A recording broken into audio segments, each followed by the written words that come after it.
2K21 demo, get my player started, and of course, all-time Lakers versus all-time Celtics. Just out of curiosity, Chris, who has more championship rings? Yeah, I was gonna talk about the Lakers, but then you bring up that argument, and I really don't have anything to say about it, unfortunately. So that's a low blow. So I'm going with the Celtics. The beautiful, dramatic setting here in Salt Lake City, Utah.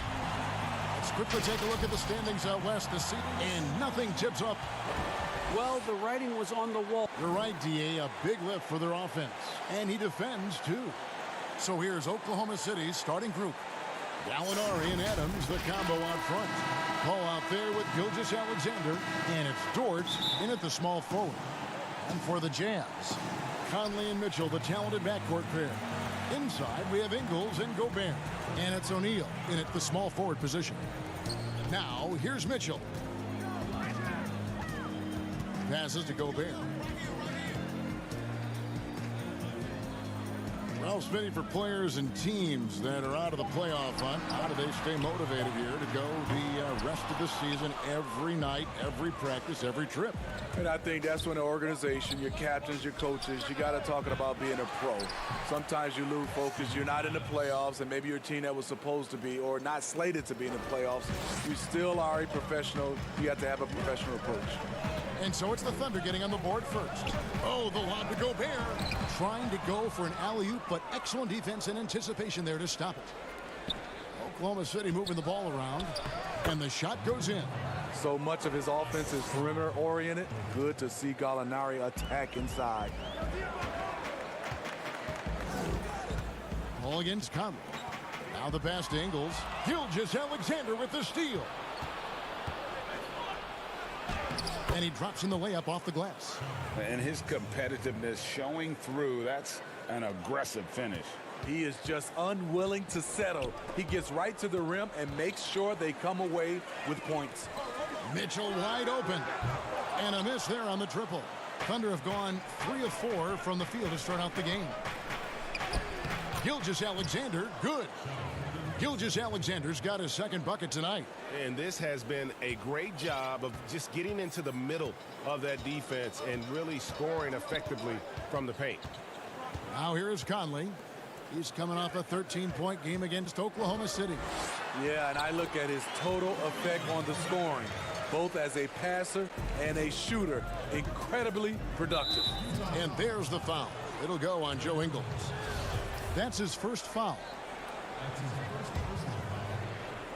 Now about 2 minutes gone here in the first quarter. And Gallinari kicks to Paul. Back to Gallinari. Tipped away. Over Conley. And there's another one for the Thunder. And it just seems that every pass they make is leading to a score. Just great ball movement. For Shai Gilgeous-Alexander, his size at the point guard spot is a huge bonus for him. Allows him to switch onto most other players on defense when dealing with picks. And there's Gobert putting it right back in. For Gobert, when it comes to rebounding, it's not just the height and length, it's also the instincts. Kick out to Adams. And it's Gilgeous-Alexander in the corner. And now Utah, fast break. Mitchell outside. From deep. The rebound by Steven Adams. And one of the reasons they targeted Gilgeous-Alexander was because of his size. Big guards aren't easy to find, Kevin, and they help coaches' defensive scheme. Every team looks to get a switch into a bad defensive matchup. If your PG isn't an option, the offense has to work that much harder. And slam dunk by Gobert. Good job by Mitchell, trusting his teammates, and in turn, that's going to open up opportunities for him. Oh, he just punches that one down with a fury. And he rubs it in a little deeper with the hanging finish. .114 left to play in the first. Conley against Paul. On from the wing, Ingles. 20 points for him last game against the Thunder in Oklahoma City. Yeah, and I look at his total effect on the scoring, both as a passer and a shooter. Incredibly productive. Dort misses. Jazz trail by 8. 41 seconds left in the first quarter. O'Neal passes to Gobert.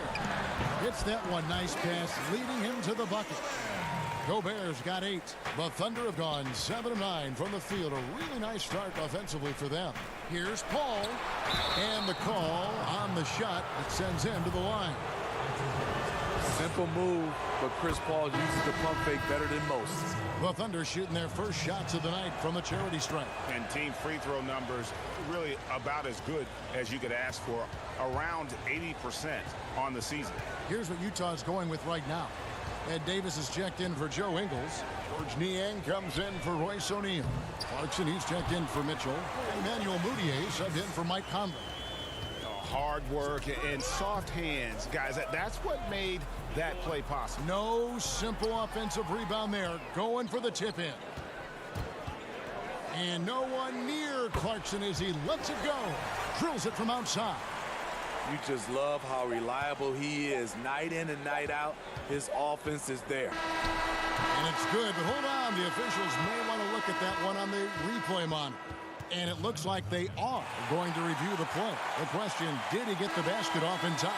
And the replay center out in Secaucus. And a high-scoring first quarter. Both teams really filling it up. Thunder lead by 3. Live from Vivint Smart Home Arena. You're watching. The steals thing is just something that You hear about the importance of watching film, Greg. It reveals itself in many ways. And learning guys' habits. What they like to do gives them a knack for when to go after steals without hurting his team. And we hope you're enjoying the game. Both teams tonight keeping things pretty even so far on the scoreboard. And when you consider how the Thunder are doing, guys, what do you think? Boy, their offense looks really good when everyone's in sync. Terrific first quarter. This is exactly what you want to see if you're a coach. Your team starting fast and playing with confidence.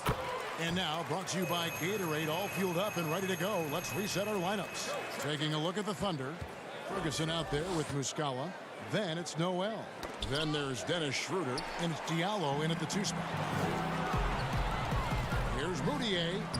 Lays it up and banks it in. Mudiay's got 4 points now in the quarter. Good find, and one of Gobert's advantages as a passer, he can see over everyone's head. Clarkson passes to Niang. Over in the corner, Mudiay, and that'll be Oklahoma City's ball as it goes out of bounds. And we always talk about getting good looks. Here's who's doing the best of it in the NBA. Rudy Gobert is second. And just so reliable offensively. It's one thing to find good looks, but you've got to finish when you get them, and he does at a fantastic rate. And when you look at Utah, this team, year after year, seems to be more than a sum of its parts. I like that they always look for guys with big-time character, unselfish, low-drama players, and there's a confidence with this group. Stolen by Clarkson. Inside, the 9-foot shot. Gobert can't hit. The defense did a really good job of choking off the middle there once he got inside. Schroeder outside. Stolen by Clarkson. And here we go. Fast break. Mudiay's got it. Pass to Gobert. And Gobert throws it down. Rudy showing us what you get when you put size and creativity together. Knocked away. And now Utah, fast break. Clarkson's running. Off target from outside. Thunder trailing by 4. Noel passes to Ferguson. Out to the right wing. Diallo finds Noel. Shot clock at 6. Here's Schroeder. And again, unable to change momentum here. Utah leading by 4. To the paint. Here's Moutier. Back to Davis. And contact on the shot, so he'll be shooting free throws here. Steve, we're seeing teams around the league putting up a lot of three-point shots. I'm sure you would have enjoyed playing in this era so much with that green light shooting three. I would, Kevin. Getting a chance to shoot maybe 5 or 6 more three-point field goal attempts takes your numbers up. But I also think a lot of these teams are copycats. Everybody can't shoot the three. Work on your game and what's best for you. Moutier looking around. Lets it go from 14. Rebound by Muscala. Thunder trailing by 3. And the call will be against Emmanuel Moutier. That is his first foul of the game. And the Jazz with some changes. Mitchell, he's checked in for Clarkson. And it's Mike Conley in for Moutier. And then for Oklahoma City, Adams, he's checked in for Mike Muscala. And it's Paul in for Dennis Schroeder. Here's Adams. Here's Gallinari, the second chance effort, and he gets the whistle. 2 free throws coming up. That's a beautiful pump fake. Gallinari is a crafty offensive player who knows how to keep the defense guessing. And Smitty, one thing I like about Gallinari, he's doing more things on the court as he ages. I totally agree. He used to be out there only to shoot, but that hasn't been the case for a while now. Still scores, but his rebounding has improved, and he's done a good job of driving and drawing fouls. Conley left side.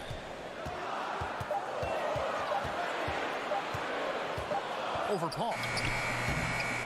Second shot opportunity. Davis dishes to Ingles. 2 free throws coming up, and they call the shooting foul. Steven Adams picks one up. I mean, an incredible story how Joe Ingles has gotten to this point. A lot of it's been resiliency, and a lot of it has been sacrifice. And his teammates call him old man, say he looks like a 40-year-old farmer. Joe Ingles, Smitty, much more than meets the eye. You know what, Kevin? He's a star in his role. He's gotten better and better. He's a guy who can impact winning on a nightly basis.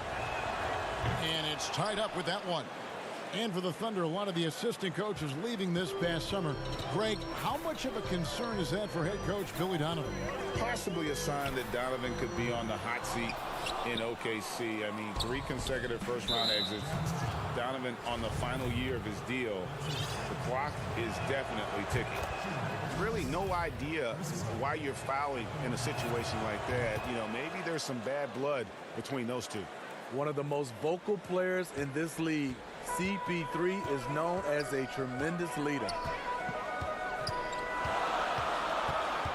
Mitchell outside. Pass to O'Neal. The Jazz need to get off a shot here. Conley finds Mitchell.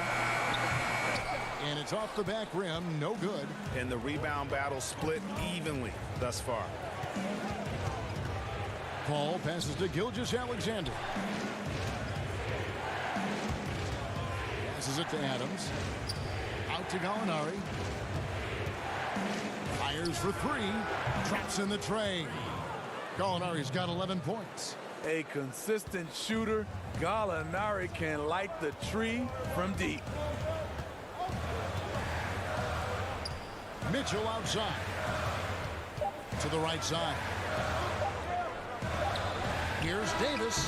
And the last second attempt doesn't fall. And that'll do it for the first half. A competitive game so far. Thunder out in front. Up by. Thank you, David. And we'll be right back after halftime to start the third quarter. See. And now, the 2K Sports Halftime Show. Hey everybody, welcome to the 2K Sports Halftime, a competitive matchup for Oklahoma City in the first quarter. They got their lead up to as many as 8. And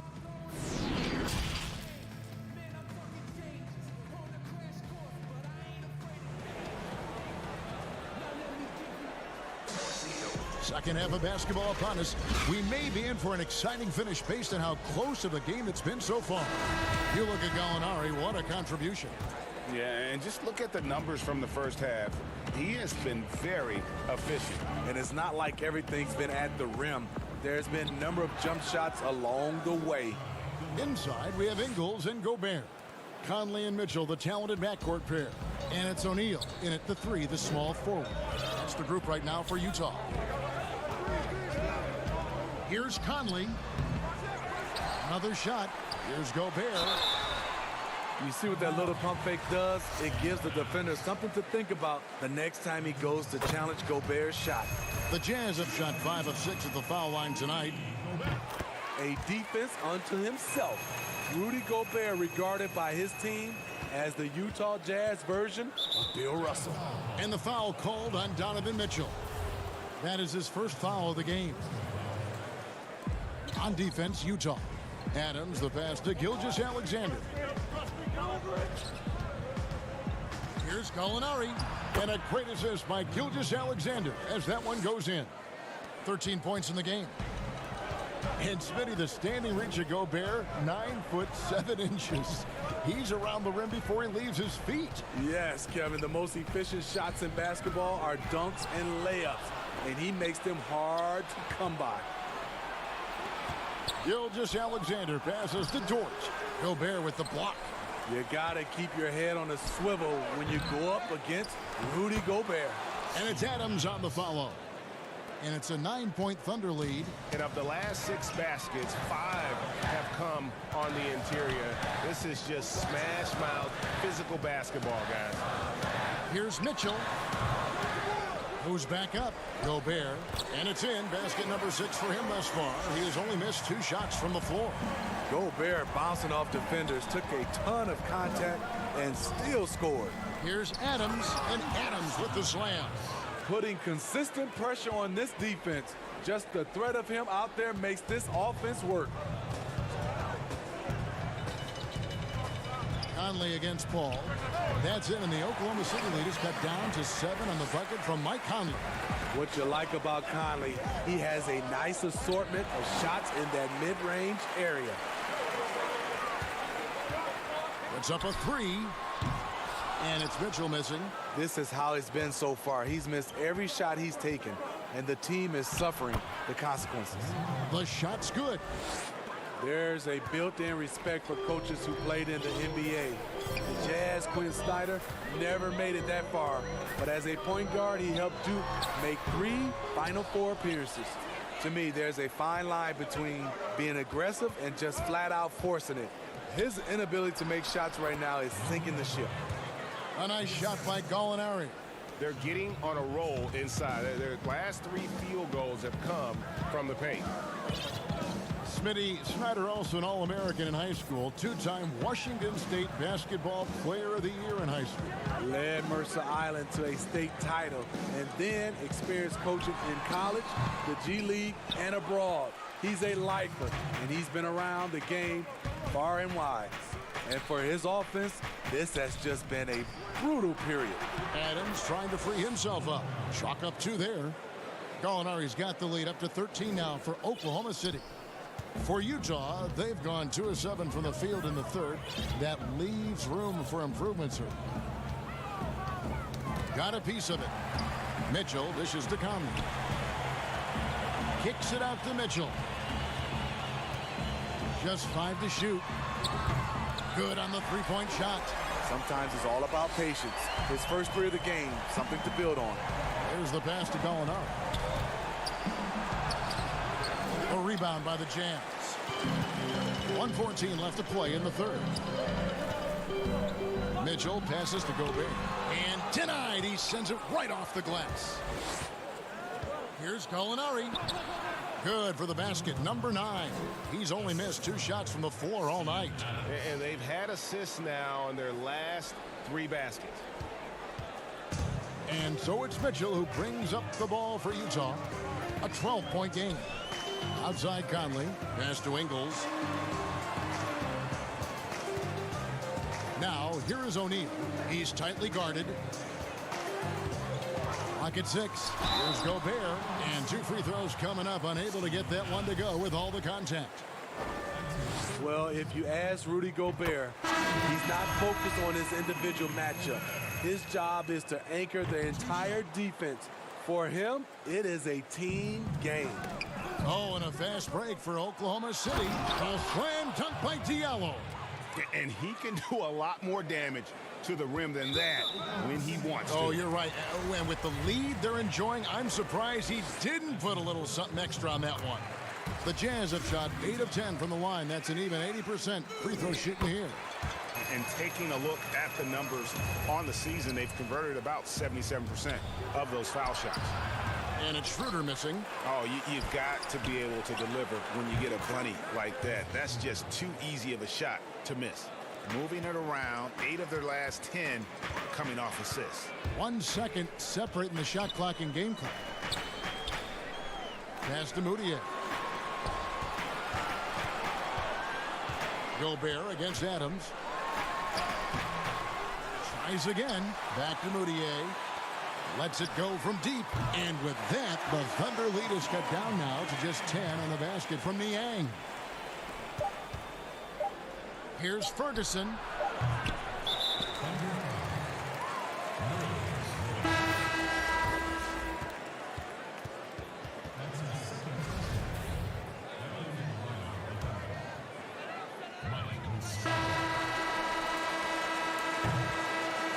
Danilo Gallinari, he is feeling it tonight and has been the driving force. Now let's hear what head coach Billy Donovan was reviewing with his team in the huddle. Exert yourself by being And this is it. Glad to have you along for this 4th and final quarter. Jazz trail by 10. So the Thunder 5 right now. Mike Muscala out there with Ferguson. Then there's Dennis Schroeder. Then it's Noel. And it's Diallo in at the 2. Something's brewing, guys. The three-pointers just continue to flow. Muscala gets the bucket. That makes it 10 of their last 12 coming from inside the paint. Utah's gotten a lot of looks from outside tonight. 5 of 12. Puts it up. The quick look, no good that time. And hard work on the glass. Once again, guys, they put a lot of effort and focus on the backboard. Noel finds Diallo. Schroeder, left side. Back to Diallo. Shot clock at 5. Ferguson, the pass to Muscala. Over Davis. And Davis sends it back. Here's the Jazz with the ball. A few possessions into the 4th quarter, just over a minute played. High post, Gobert. Here's Niang. And again, it's Utah. The Thunder leading by 7. And the call will be against Emmanuel Moutier. That'll be his 2nd foul of the game. The Jazz making a switch here. O'Neal's checked in, and Oklahoma City with a change here too. Robertson, he's checked in for Ferguson. Diallo, the pass to Noel. Sweet move. Gobert with the block. Here's O'Neal. Latrey kept alive. That one, no good. Out left to the wing. Schroeder kicks to Diallo. He feeds it to Muscala. Back to Diallo. Shoots the 3. The Thunder with another miss. Jazz trail by 7. And here's Moutier. It's rebounded by Schroeder. Woo, blown opportunity right there. Won't get many chances easier than that one. Just a little under 2.5 minutes have passed now here in the 4th. Yep, it counts. He comes off screens like it's an agility course. Schroeder as elusive as they come. For Utah, they've gone just 33% from the field in the 4th quarter so far. They are 2 of 6. Here's Niang. No good from the wing. And I'm sure next time he sits down, coach is going to have a few choice words for him with that shot selection. And you know what? He knows it. You have to try to play within the system or you're going to come away with empty possessions. Gobert with it. Now guarded by Noel. Here's Niang. On deep. The long distance three is good.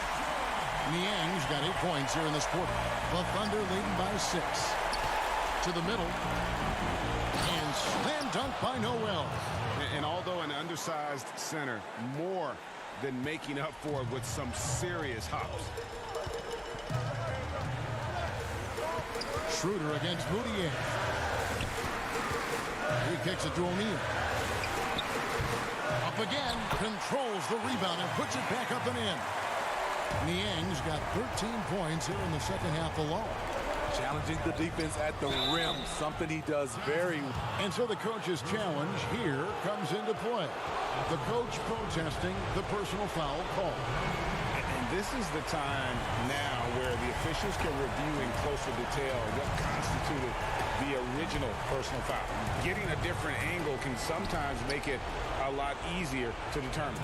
Greg, indeed, and the one thing with replay review is that when you see the slow motion replay, you really get a new appreciation for just the immense speed at which these players are moving and how fast the action really is and how hard it can be sometimes, you know, Greg, to make the right call. And the announcement on the review is that the foul was called in error. So they have determined, Greg, to overrule the original call. And guys, this is what it's called about, getting the call right. And I think in this case, the video review showed that while it was a tough call to make on the floor, they got it right with the review. Looking at who's out there now for the Jazz. Joe Ingles, who's checked in for George Niang. Mitchell comes in for Clarkson, and Mike Conley subbed in for Moutier. Here's Mitchell. A three-pointer off the mark. Gilgeous-Alexander passes to Gallinari. Here's Dort. Oklahoma City moving the ball around. Lets it go. Gilgeous-Alexander, good. And the Thunder lead by 10. They just blocked out the noise, kept on grinding, and this is their reward. And guess what? It's going to be a fun flight home. Total team effort. Big win on the road. The putback, it's good on the putback. Following up on the miss, one thing about Gallinari, cannot question his work ethic. To the inside. Got a hand on it.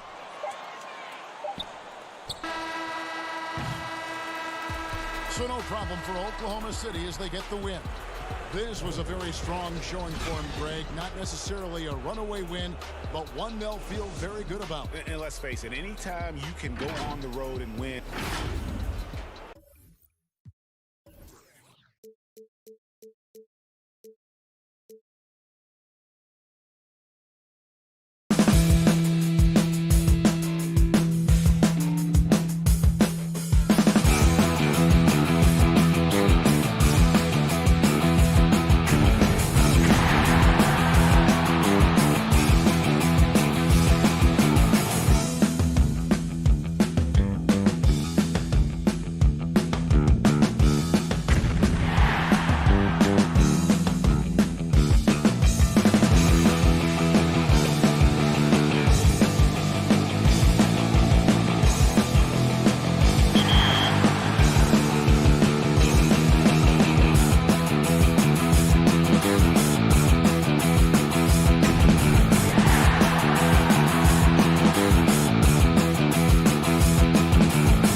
time, hang time.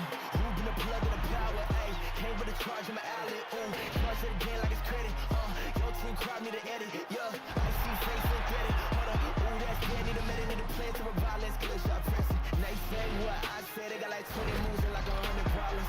I'm James with a step back, throw that shot up, I don't miss often.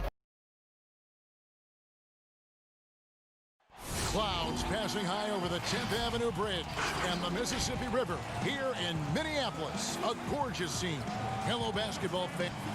DA, take it away. Well, if you ask Carl... Terrific attitude. It makes him very tough to handle. David, thank you. So here's Oklahoma City's starting group. Gallinari and Adams, the combo out front. Paul out there with Gilgeous-Alexander. And it's Dort in its small forward. And for Minnesota, we've got Malik Beasley. He's out there with D'Angelo Russell. And it's Hernan Gomez in at the 4. Beasley outside. Down low. And the pass to Hernan Gomez. Kicks it to Russell. The Timberwolves working the ball around now. And that one is good by Beasley.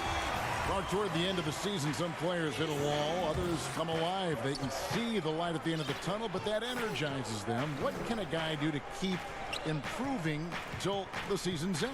Well, I think it starts first with mindset, Kevin. Staying ready, which means you have to be diligent about staying in shape, getting your extra work in if you're not getting the reps in games. Stay even-keeled emotionally. You can't get too high or too low. Keep that professional perspective. I'm a pro. I'm doing what I've always dreamed of doing. I'm getting paid well to do it, and I'm going to focus on getting better each day. Excellent perspective. Russell, no good. Hard to figure out how he doesn't knock that one down. No defender in sight. Paul outside. Gallinari right side. Good, and Paul gets the assist. And when you're open, Paul will find you in a nanosecond. I mean, that's one thing that makes him really special. He seems to have a knack for hitting guys in their spots. His vision, excellent. And that's a foul called on Malik Beasley. That is his first foul of the game. First quarter, about a minute and a half in. And here's Gallinari outside. That's the first miss for this offense. They've hit 3 or 4 to start. Paul's shot is off. Minnesota's gone 1 or 2 from long range in the first quarter. Out to the right wing. Here's a Kogi. And no good that time. Some solid D from Paul. Oklahoma City's gone 0 of 2 from deep here. Got a piece of it. The 3. Oklahoma City keeps it going. A new shot clock of 14 seconds. Here's a Kogi. And they pick up 2. Exactly what you want from your point guard. Nice dime to the open teammate by Russell. Adams dishes to Paul. Trying to find Gallinari and gets it to him. Second chance shot, and there's the nice layup by Adams. Now that's how you pick up second chance points. Stay active and be ready as soon as the shot goes up. And you look at the way Steven Adams has developed his offense the last few years. It's been a huge boost for this team. He has always been a great defender, but now he is an important cog on this team in terms of scoring. Minnesota in the lead, and now the Timberwolves on the break. Here's Beasley. Here's Towns, and the dunk by Towns. Well, I like the way Towns reads where the ball is coming off when it's missed. And he's got excellent timing as well, and did a good job beating everybody to the ball. And with Adams in his offense, you forget how young he is.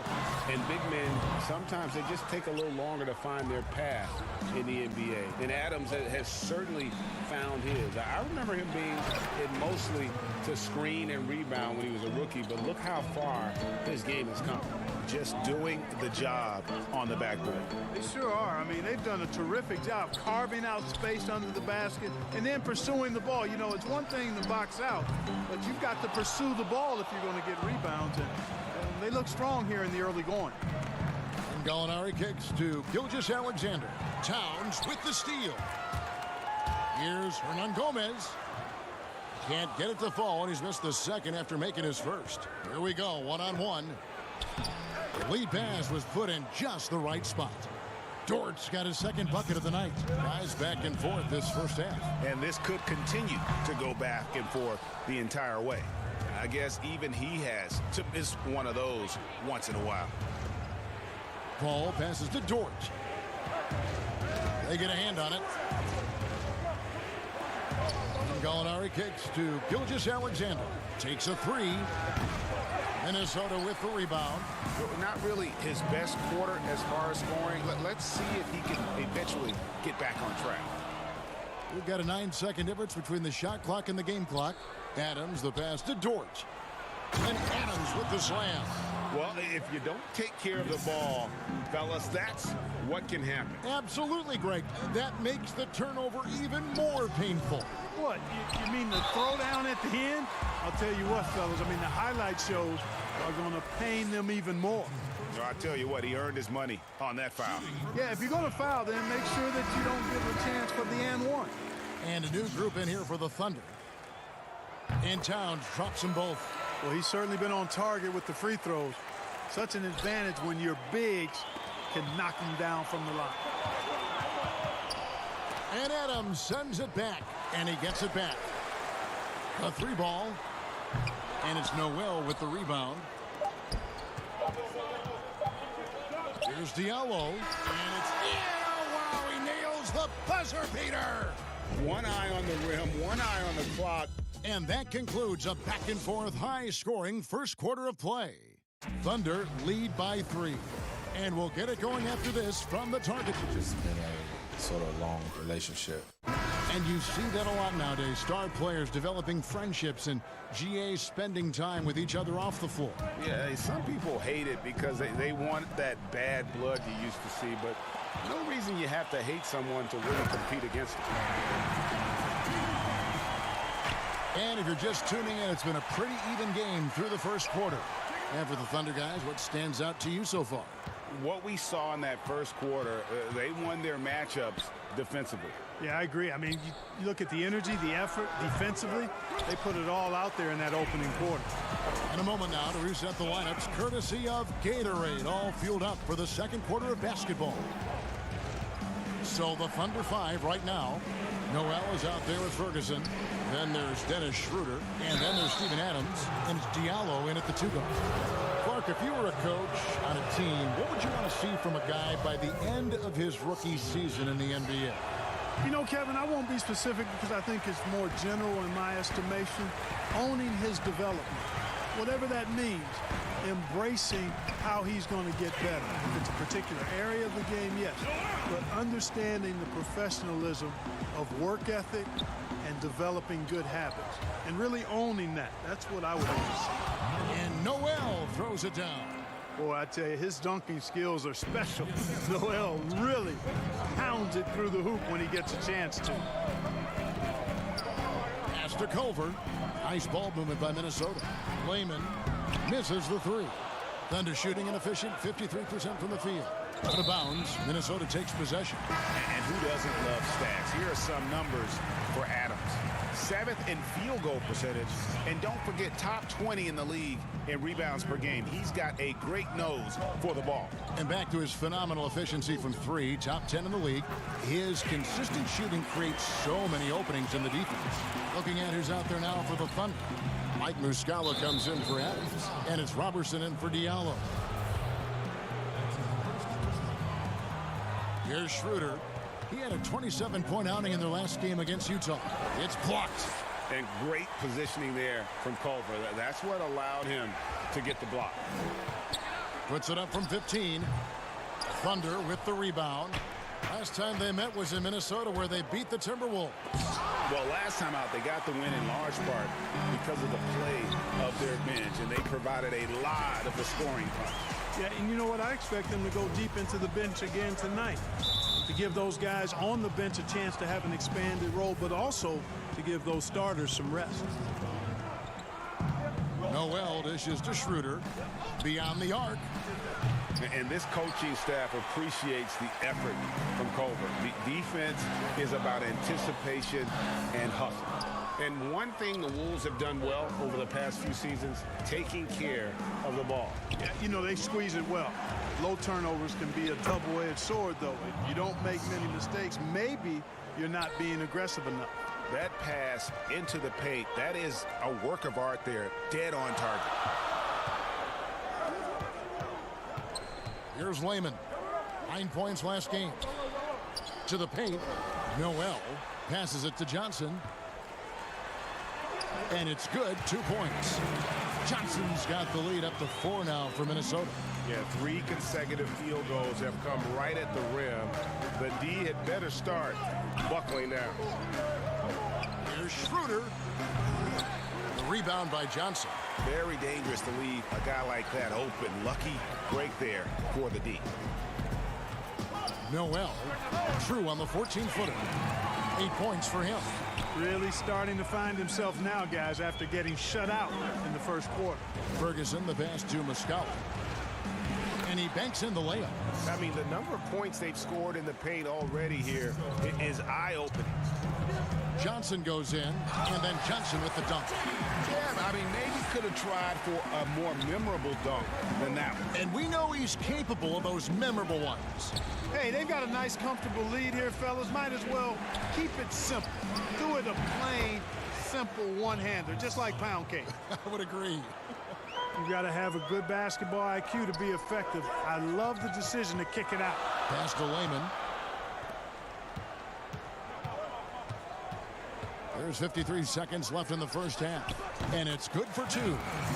And the Timberwolves lead by 6. Yeah, they've gone away from the triple as they look to protect this lead. Yeah, you know, sometimes that can be a mistake.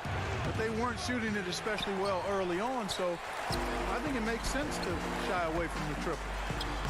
And the basket by Johnson. Johnson's got 8 points. And after that ragged first quarter, they're getting some momentum, some confidence. Nice flow. Yeah, and, you know, the game of basketball, as you well know, Greg, and guys, is a game of runs. So their offense is starting to move in a positive direction now. Nice upswing here. Gotta take care of the ball. They'll punish you if you're that careless. That's right, and that's severe punishment right there. Exactly. I mean, when you're running neck to neck, those kinds of mistakes tip the scale. Basket counts. Boy, has he put his foot on the pedal here this quarter. He's doing a terrific job in terms of leading their offense. Robertson kicks to Ferguson. Dishes to Noel. Makes it off the glass. It all started with the pass. That's what coaches love to see, ball movement. Here's Culver. And a miss there off the inbound. He has to make that one. I mean, you have to make the defense pay when they slough off of you like that. And now we'll send it over to David Aldridge, who is standing by courtside. Dick. Thanks a lot. James, they played very well, but you got... Thanks for the great interview, David. And we'll be back for the third quarter of basketball following halftime. It's the 2K Sports Halftime Show. Hey again, everybody. I'm Ernie Johnson. Shaq is here. Kenny's here. We're watching the... It was a closely contested first quarter for Minnesota. They were unable to ever build a big lead in the first. And that should do it with the second half of...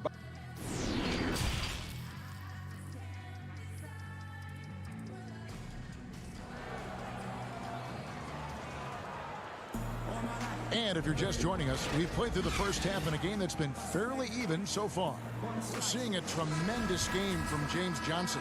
Man, he's been running wild on them through that first half. Absolute dynamite on offense. And you know what? I'll be interested to see just how much he's got left in the tank. That first half had to take a lot out of him. Beasley is out there with D'Angelo Russell. Then it's Karl Anthony Towns. Then it's James Johnson. And it's Okogie in at the 3. That's the group starting the second half for Ryan Saunders. He hits both from the stripe. Mark, you were so good at such an early age in your basketball career. At what point did you personally realize just how far the game could take you? You know, it really resonated with me, Kevin. I think at a summer basketball camp at Miami of Ohio, when some of the better campers, high school campers, were asked to play with the college guys at night, And then during pickup games in my hometown of Cleveland with some of the Cleveland Cavaliers, Jim Jones and the late Terry Furlow and Mike Mitchell, and being able to compete somewhat with those guys at 15 and 16 years of age, and having them encourage me to keep going and that I'd have a chance to do what they were doing at the time, which was play pro ball. Adams, the pass to Gilgeous-Alexander. Here's Dort. For the lead. And foul. And here we go with the coach's challenge. Surprise in a competitive game like this. And he's disputing the personal foul call. And I think when it comes to some of the more difficult calls to make, personal fouls can be tough. The action is so fast that it's really tough to catch everything in real time. The wonders of technology, Greg. We've seen replay reviews so effectively, and involving the coaches by being able now to challenge like this is something a lot of people have been hoping for. And so the word is in. They've decided that the call stands as it was made on the floor. And, you know, even if a coach still feels this wasn't the right call, you got to acknowledge the effort being put in to reviewing it. With double checking, and the game continues on. Juan Hernangomez, he's checked in for the Timberwolves. So he gets them both. And so it's Russell with it. He brings it up for the Minnesota Timberwolves. Okogie, the pass to Towns. Beasley for three. It's hauled in by Adams. Adams has got 9 rebounds in the game, getting it done. And they haven't been able to turn it into a big lead, but their rebounding advantage is starting to add up. Yeah, still close, but with their tough play on the boards, we're certainly seeing the effort. He muscles it in through the contact, and they call the foul. He's on his way to the free throw line. Important points there. Got him on a nice play, getting the ball inside and right to the bucket. Diallo, he's checked in for the Thunder. You know, Greg, for the Thunder fans, hard to see their star power dwindle, but they got a lot in return. Yeah, but the Thunder were capped out. They hadn't made it past the first round in 3 years. And in exchange for Paul George, they got one of the richest trade packages in league history. Beasley kicks to Russell. And once again off the mark by Minnesota.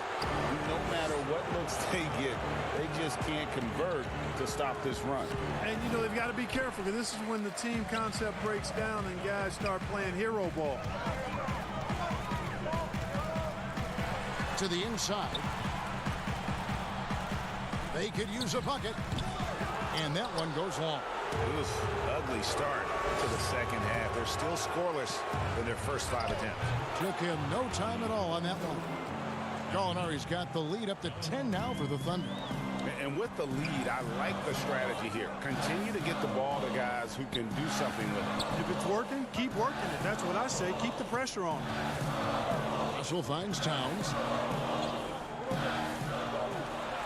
Beasley for three.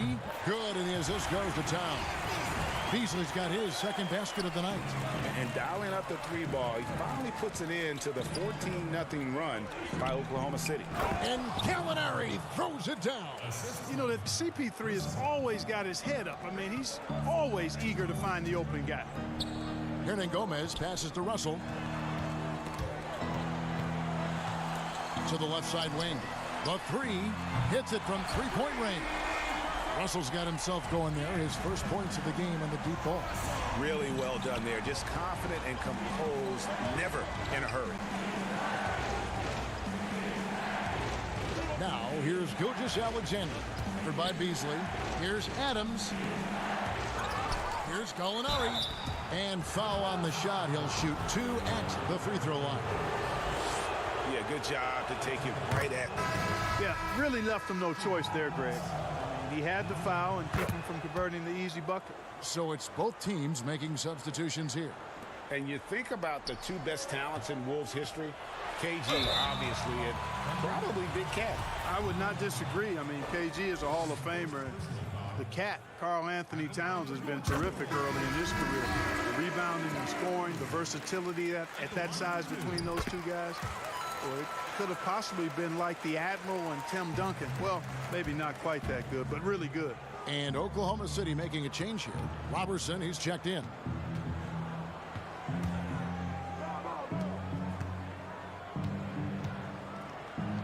Schroeder outside. And he finishes nicely on the layup. Schroeder's got his first basket. They are just killing him on the interior. Yeah, you can't say that with enough emphasis. I mean, defenders are just not being aggressive enough down low. You got to play with some physicality in the paint. And they continue to control the glass. Guys, I think they've simply been the more physical team, and that's why they're ahead. Muscala hits the bucket. And they're forcing the ball inside, and it's working like a charm. Towns wide open. And once again off the mark by Minnesota. The Thunder leading by 10. Schroeder outside. Here's Muscala. Shooting foul as the whistle blows. He'll shoot 2 free throws. That one is on Towns. The Thunder have shot the ball well from the free throw line, 8 of 9. And they're drawing more whistles and working their way to the line here in the second half. And guys, I think it's exactly the right thing to do with the lead. Keep going at defenders and find a way to get yourself to the line. Looking at who's out there now for the Timberwolves. Johnson, he's checked in for Karl Anthony Towns. And Lehman subbed in for Culver. And this young gun is fearless. Have to do more than just get a hand in Russell's face because he can make shots against good defense. Oh, taking it to the rack with power. Hammering down the two-hand slam. Really piling on the lead with a dunk like that. And you know what? One of the few bright spots in this game for them today. He's kept his edge even though they've been trailing. And really the story of this second half. One team getting the shots they want, the other not so much. And that's why you have such a huge gap in the shooting numbers between the teams. And here at the end of the third quarter, it's a double-digit ball game. How about a look at today's State Farm assist of the game? And the winner today, the big fella here with the sweetest of dimes. What a plus it is to have a post player who's got this ability to find. Boy, that's a nice asset to have. It's a huge boost to any offense too, Greg. It adds a whole nother dimension when you've got a big guy that can pass. And as we head into the fourth, we'll see if there's a comeback in the works or if it's more of the same from the first 3 quarters. And Oklahoma City, looking who they've got to start the fourth quarter. We've got Mike Muscala, Ferguson out there with Dennis Schroeder. And there's Nerlens Noel, and it's Dort in at the 3 spot. Inside, Russell. Well-timed pass, and he goes straight to the bucket for the layup. Russell's got the first points up on the board here in the fourth for the Timberwolves. And Muscala kicks to Ferguson. Excellent D there from Beasley. And if you ask me what percentage of the time he's making that shot, my answer would be in the single digits. Well, you can't be forcing a shot like that. You got to keep the ball moving. Get something better. Boy, he's got a great stroke. That one almost dropped. Out of bounds, Minnesota takes possession. And that's just carelessness there. I mean, you have got to have your head in the game. The Timberwolves making a switch here. Okogie's checked in. And Oklahoma City with a change here, too. Paul's checked in. Nice ball movement by Minnesota. The pass to Beasley. Outside, Russell. Over Paul. Another miss by Minnesota. You know, he's been off tonight, off his game. At this point, he might want to focus on creating for others. Noel against Russell. And Noel kicks to Paul. Pass to Muscala. 5 to shoot. Oklahoma City needs to get off a shot. They get it again. Noel. And terrific work on the offensive glass, and he picks up 2. And the Thunder lead by 11. To the middle. And the slam dunk by Johnson. And no doubt they'd love to see him get a lot more of those opportunities. And that deficit will go away quickly if he does, Greg. Well, I like the way he capped off that drive. The one-hand hole punch. Schroeder dishes to Muscala. Noel trying to break loose. And now Minnesota on the fast break. Here's Beasley. No good off the back of the rim. And really credit their advantage on the backboard. That's where the lead has been built, and that's why they are in control. Greg, simply controlling the glass. I mean, plus 10 is the advantage in rebounds right now. Okogie for 3. It doesn't go for him. You know, to cut deficits, you got to be making smart basketball plays out there. Taking care of the ball. It's not done by hoisting up bonehead threes like that one.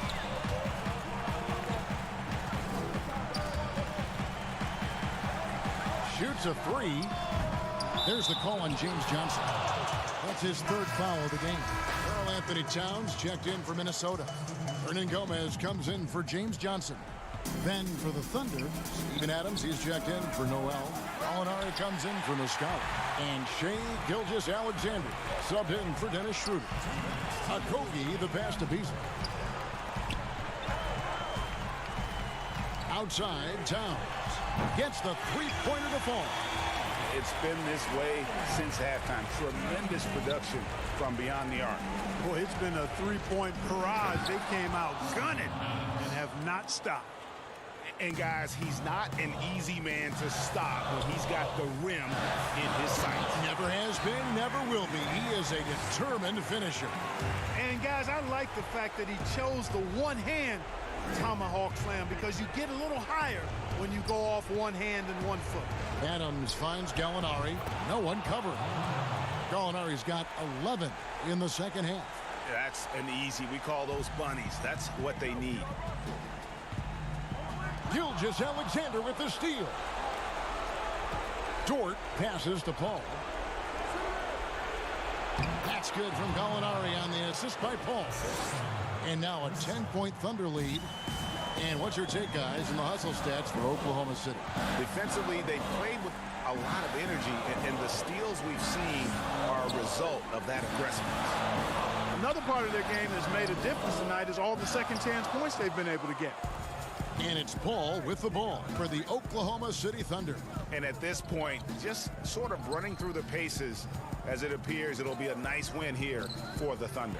Their hard work on the glass paid off. I tell you what, they're both excellent rebounding teams, and it was a tough battle underneath all game. And I think ultimately that earned the W. And this will make it 31 victories for them on the year. And we watched one guy all night long, guys, and looking at the stats just confirms what a dominant game he had. What a night tonight it was for Gallinari. Just an outpouring of points from him. Nobody could do much to keep him from dropping it in. And you could see he knew exactly where that long rebound was coming off, able to get there quickly and snatch it up. And really, for some reason, just not a big part of their offense today. Hard to get into a rhythm when you're getting so few opportunities at the rim. The ball distribution was there. I mean, outstanding work all the way around. Towns with the steal. Here's Okogie on the money. Great teamwork punctuated by a strong finish. That is the perfect. All right, David, thank you. And that's going to do it tonight, folks. For our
We've been talking so much NBA 2K21, but we wanted to stop and take a moment to thank you guys for tuning in and joining us for 45 episodes in NBA 2K20.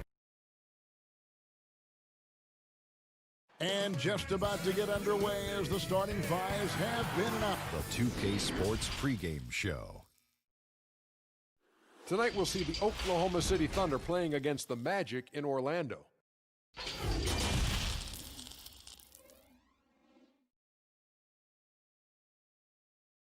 Welcome everyone to Noche and Beyond.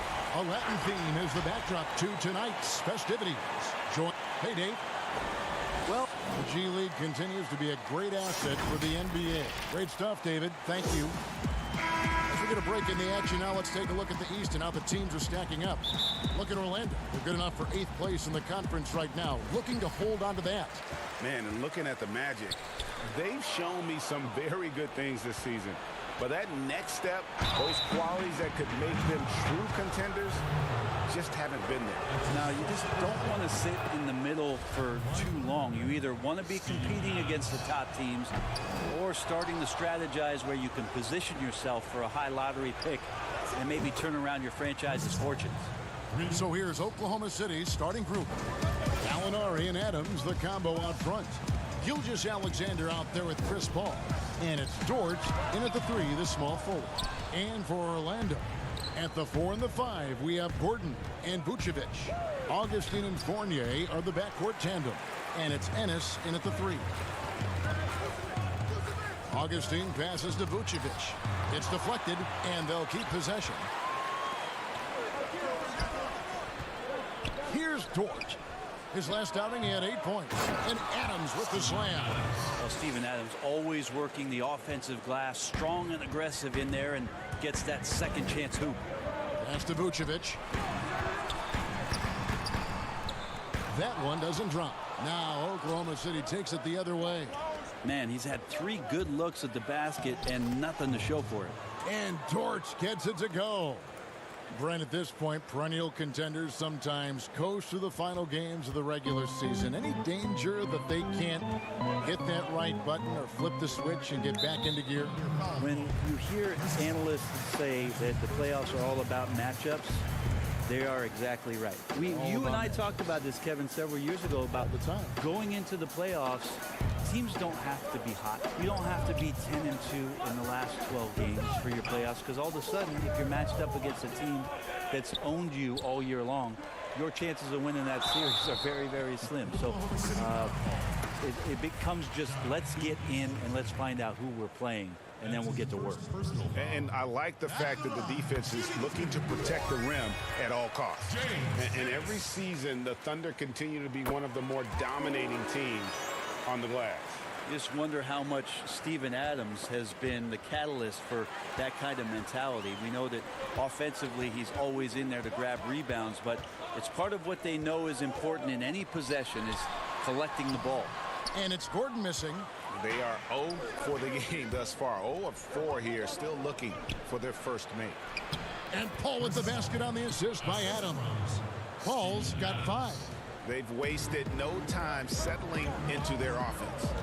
And Fournier kicks to Augustine. The pass to Ennis.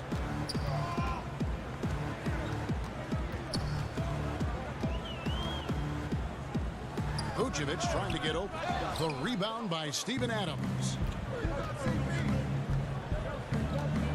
Paul left side. It's stolen by Ennis. And it's Gordon penetrating. The Thunder leading by 6. Gallinari passes to Dort. Kicks it out to Paul. Back to Gallinari. Now, Gilgeous-Alexander. With an average of around 19.5 points a game, his scoring has been a constant for them. Gordon inside. Gallinari covering. Goes up the baseline. Nope, not that time. Nothing for 2 from the field. And now, here's Gilgeous-Alexander, the fast break champs. Unselfish play of Chris Paul there, has a knack for knowing when to get his guys when they're wide open. And that's a foul called on Shea Gilgeous-Alexander. That's foul number 2 for him. Terrence Ross is checked in for the Magic. Noel's checked in for the Thunder. Ross kicks to Fournier. And the rebound goes to the Thunder. The defense there got away with a major lapse. Well, we're now on the back end of what has been, Greg, an incredible career for Chris Paul. It's no longer the undisputed best point guard in the game, but still a top talent. And Chris Paul might not be the best point guard, but any team would be happy to have him. His efficiency and playmaking aren't going away anytime soon. And even though he's never been an overly athletic player, that aspect of his game still as strong as ever. Gallinari attacking Adams. And no good. Trying to use the glass. The Magic trail by 9. Vucevic down low. Gilgeous-Alexander covering. The shot's good from Fournier. And they've scored several times already here in the first quarter on the inside. Back to Adams. The dish to Noel. Vucevic with the block. Pushing it up. We've got a 9-second difference between the shot clock and the game clock. Augustine from outside. He doesn't hit that one. Now Oklahoma City takes it the other way. Their last encounter was in Orlando, where they were able to handle the Magic. And the last time they were able to come away with that win because of their depth. Great production from the reserves. Probably looking for more of the same here. As we know, a deep bench so crucial to any team's success. To the paint. Here's Vucevic. Here's Gordon. 1 second left. And then Gordon with the dunk. And not the prototype power forward, but he has tremendous athletic ability. That's a 2 from Paul. And that concludes the first quarter of play. It's the Thunder up by 7. After this break, we'll be back with the start.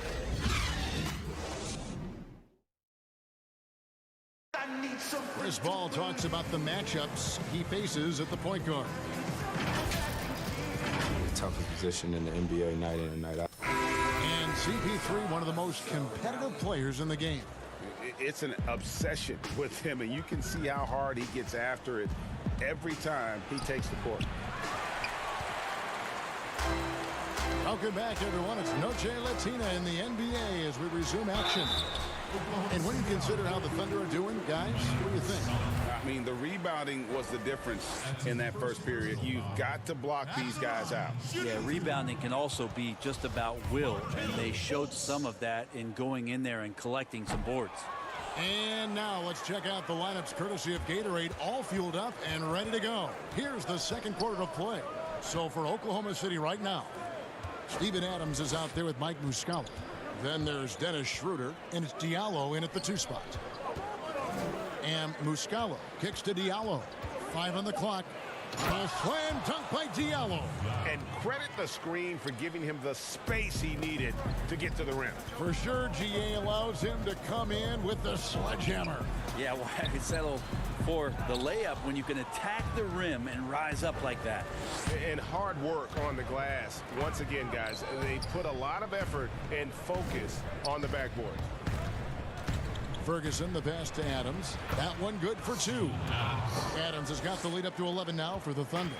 Steven Adams, a workhorse down low like that. Once he's got position, he'll want the ball. Tries again. Here's Birch. Here's Ferguson. Nothing yet on the scoreboard for him. Diallo finds Muscala. Here's Ferguson. Down low. Here's Diallo. It's rebounded by Carter Williams. Orlando, they've gone 0-3 and are still looking for that first bucket here in the second quarter. Ross for 3. Drills the three-pointer. That's just tremendous scoring instinct. So fun to watch him work in the half court. The Thunder leading by 8. Inside, Adams. The shot's good on the assist by Schroeder. And it's 9 points for Steven Adams. And they're beginning to just flat out fall apart defensively right now, especially on the interior. And the dunk by Bamba. The Thunder have gone 3 of their first 5 shots to drop here in the second quarter. Adams dishes to Muscala. Back to Adams. Here's the lob to Adams. Oh, and they get in the way of the alley-oop. Not to be. Good play defensively. Here's Birch. And that one is stuffed right through. Well, if you don't take care of the ball, fellas, that's what can happen. Absolutely, Greg. That makes the turnover even more painful.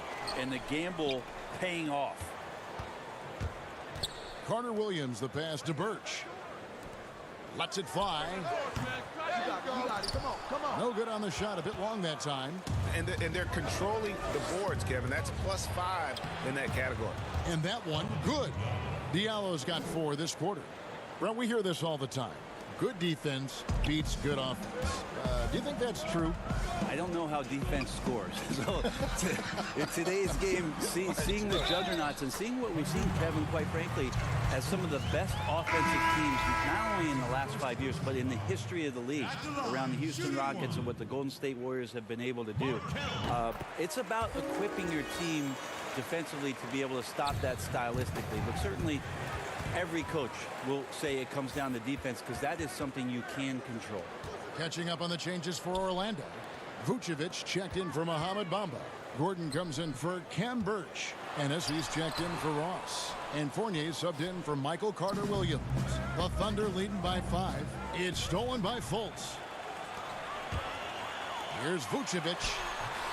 Some solid defense from Gallinari. Yeah, better than giving up the layup. You want to go in there and use the hard foul. They did it there. That's aggressive attitude defensively.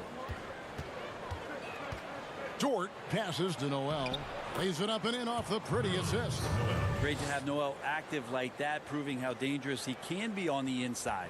Magic shooting 36% in the second quarter. They really haven't found their rhythm yet offensively. Here's Gordon. It's good. The assist that time for Ennis. And it's 6 points for Aaron Gordon. That's a defensive breakdown. You can't let him get that deep. Yeah, how do you let him get a lounge chair down there and be comfortable in the paint like that? Here's Dort. And it's Orlando with the rebound. Outplayed in the previous game on their schedule, losing to Chicago. And Fournier kicks to Vucevic. And again, it's Orlando with the 3. Remember when big men shooting threes were as rare as the Sasquatch, and now those big guys are everywhere. Noel finds Schroeder. Fires the 3. Rebound by Ennis. And it's Ennis with the ball for the Orlando Magic, trailing by 2. Following this one, they get to host the Hornets. That game will conclude a 3-game homestand. More good work on the glass there. When it's all said and done, I think rebounding might tell the story in this game. It's Schroeder with the drive. So that'll be it for the first half. Fairly even battle underway in this one. Thunder lead by 2. And a chance now to send it over to David Aldridge, standing by courtside. David. Thanks, Kevin. Chris, you guys shot a great percentage in the first half, but still a tight game. What do you think's causing that? Thank you, David. We'll be back after halftime for the start of the second half momentarily. The 2K Sports Halftime Show. Hello, Oklahoma City has the edge here at halftime. They've got a 2-point lead. And that should do it with the... Now let me see what you came for.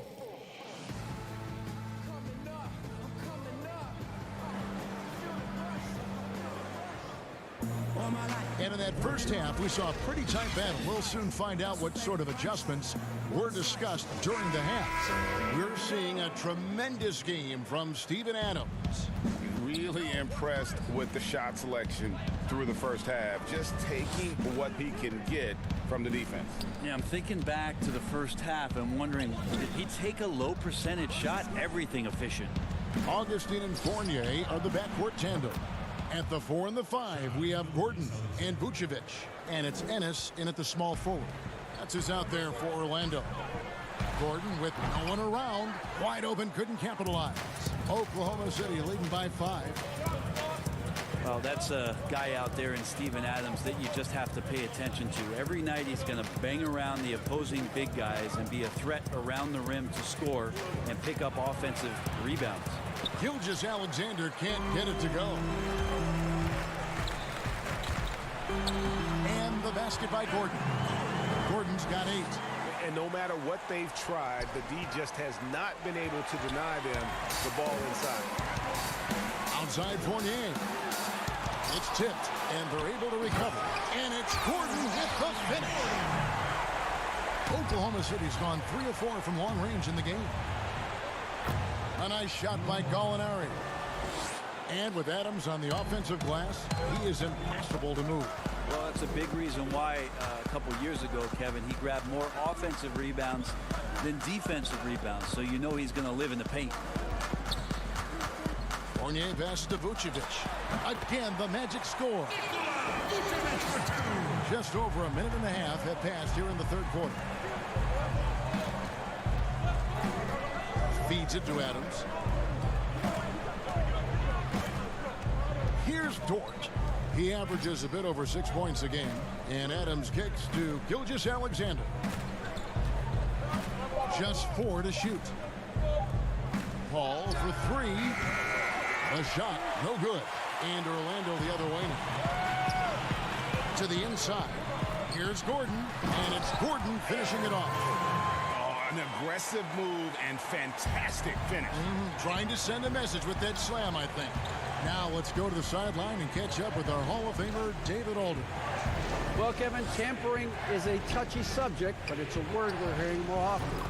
Teams want to retain their star players, but they know that there's always talk during a season.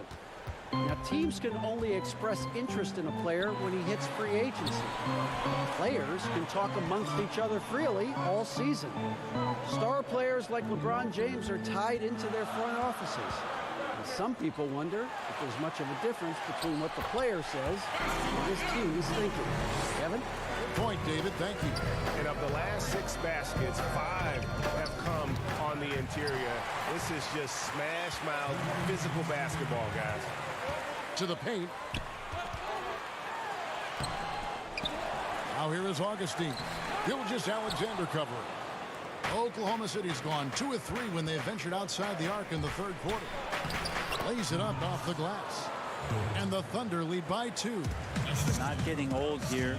Seeing him make that lead pass with perfect timing. Vucevic with the bucket. Yeah, the chemistry has been terrific. Really impressed with their offensive execution. And Dort gets it to go. Dort's got 4 points now in the quarter. That's the kind of aggressive and assertive play they need as we get closer and closer to crunch time. Augustine passes to Ennis. Here's Vucevic, and the layup's good off the glass. Vucevic has got 11 points.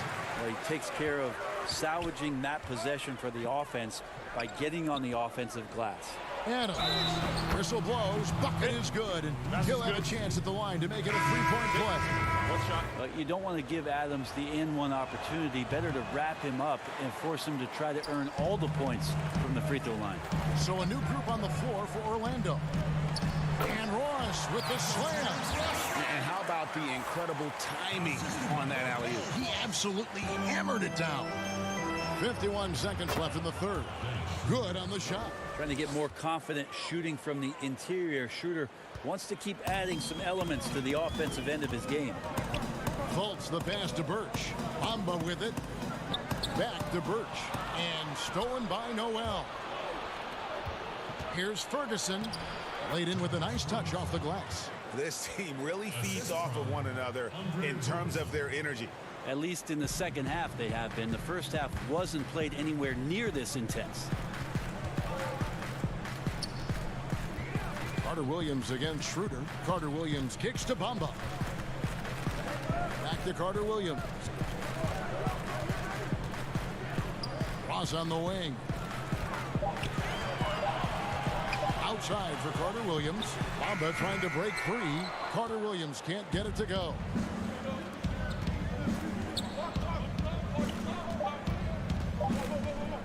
Here's Schroeder. Off the mark. The points coming in bunches as we wrap up the third quarter. It's been a good one. It's the Thunder up by 4. 2K Sports. And let's go back to a terrific pass that we're calling tonight our State Farm assist of the game. And, you know, you can always count on him for at least a couple of these pretty assists over the course of a game. And this one, a thing of beauty. Sometimes it happens when the offense is struggling, but every now and then this helps with the offensive uptick right there. Great job of setting his teammate up. And it's been a very competitive game so far as we get rolling here in quarter number 4. So for Oklahoma City right now, we've got Ferguson. Nerlens Noel is out there with Muscala. Then there's Dennis Schroeder. And it's Robertson in at the 2. Here's Bamba. And the dunk by Bamba. I really like the awareness from Fultz. He has an ability to know when one of his guys is wide open. And it's Noel missing. I don't think the defense does enough out there to bother him. I think that one's all on him. Just a flat-out miss. Right wing. Bamba dishes to Carter Williams. The shot, no good. Now Oklahoma City takes it the other way. They've led by as many as 11 points. Orlando trailing here. Birch the pass to Bamba. Some nice ball movement by the Magic. And the rejection by Noel. Noel in there to intimidate and does so there. Out of bounds, Orlando takes possession. And Orlando making a change here. Gordon's checked in. And Oklahoma City with a change here too. Diallo's checked in. Magic have gone 1 of 3 from the field to start the fourth quarter. Ross passes to Bamba. He kicks to Fultz. Outside Gordon. Back to Fultz. The Magic need to get a shot off here. Bamba. The basket good off the assist from Fultz. Fultz has got 3 assists tonight. And really, when Bamba has this positioning, you got to get it to him. He's a very reliable scorer from there. We're about 2 minutes into the fourth quarter in this one. And that'll be 2 free throws.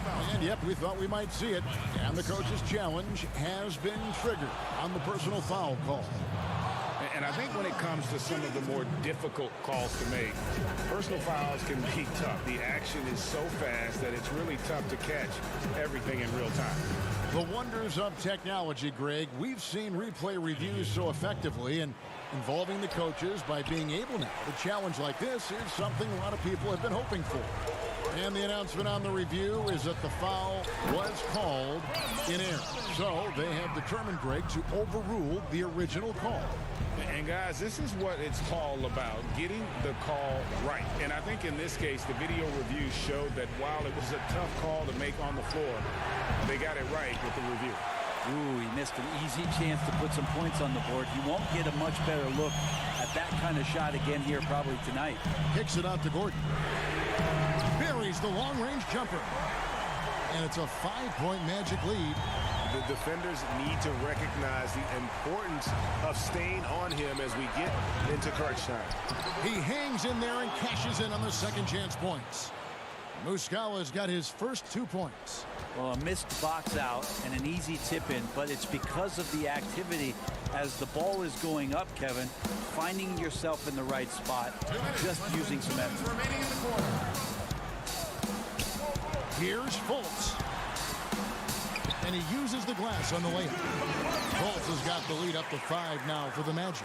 Oh, you cannot say enough great things about Fultz, just showing a willingness to take and make the big shots. Bangs home the trifecta. He's been an absolute marksman the entire second half. Hard to imagine what anyone can do right now to slow him down. Pass to Schroeder. Kicks to Robertson. Over Ross. Robertson can't hit. You almost have to assume he's going to knock those down when he is that open. For the Magic, Vucevic checked in for Bamba. And this comes in for Cam Birch. And DJ Augustine subbed in for Markelle Fultz. Then for the Thunder, Alinari, he's checked in for Muscala. Gilgeous Alexander comes in for Robertson. And Chris Paul subbed in for Dennis Schroeder. Back to Ross. Over Paul. A putback. Great positioning on the putback. And the Magic lead by 10.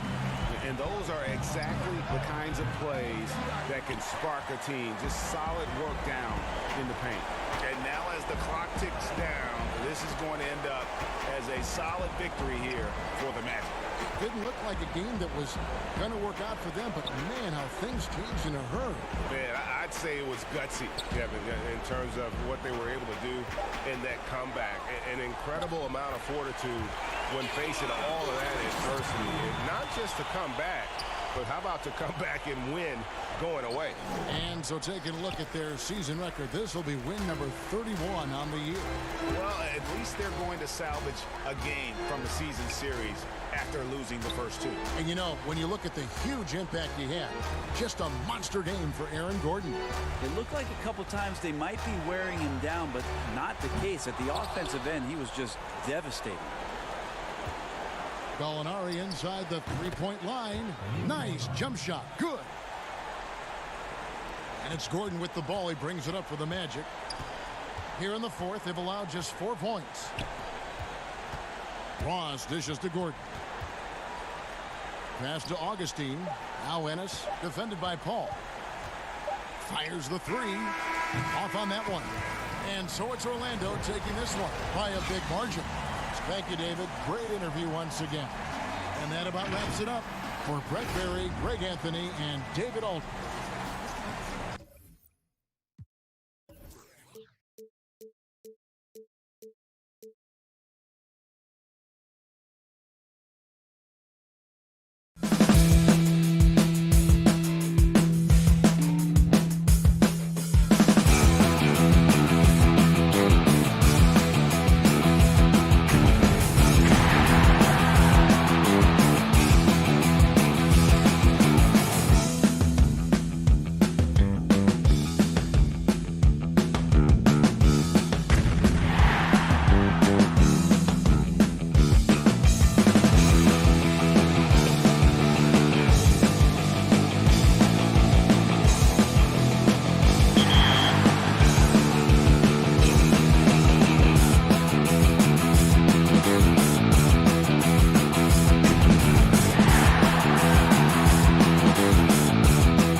Welcome to this very special episode of NBA 2K TV. I'm Alexis Morgan. And I'm Chris Manning. Special episode. The Jazz couldn't have looked more confident as when they are... He is doing a great job. Thank you, D.A. We're going to break in the action, so let's take a look at the West and how the teams are stacking up. Taking a look at Utah, advantage in one series. And checking out Oklahoma City, right on their tail, vying to move up and take over if they get the chance. And when I look at Oklahoma City, they've stayed right there, just in sniffing distance of the conference leaders. That's a solid accomplishment at this stage of the season. Yeah, even so, though, I'm sure they're not satisfied just being near the top of the standings. They're going to be looking to make a major push as this season winds down. And checking out Utah's opening lineup, inside we have Ingles and Gobert. Conley and Mitchell, the talented backcourt pair. And it's O'Neal in at the 3 spot. And for Oklahoma City, Gallinari and Adams, the combo out front. Paul out there with Gilgeous-Alexander. And it's George in at the 3. Well, the Thunder begin on the defensive end of the floor. This is a team whose formula is to force a ton of turnovers, come up with steals, get out in transition. Last year, 4th in the league in defensive rating. And so it's Oklahoma City with it. Rudy Gobert missing his last shot. And out of bounds as the Jazz gain possession. We're about 1 minute into the first. And for the Thunder defense, Doris, it starts with their rebounder. Well, you have to begin with their strong interior defense. That lets their wings get out and pressure and take some chances.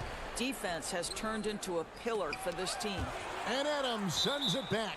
Well, so good at anticipating when shots are going to go up. Steven Adams, terrific protecting the basket.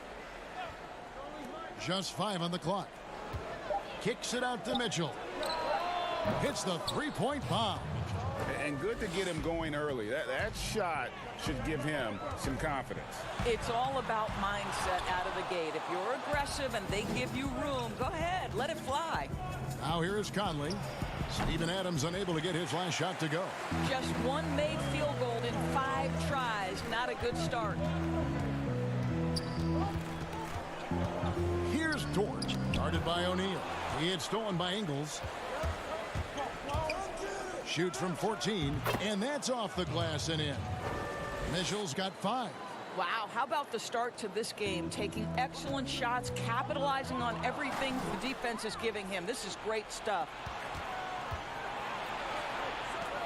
Gobert, the pass to Ingles. Back to Gobert. Over Adams. Gobert can't hit. Now, here's Gilgeous-Alexander. He's guarded closely.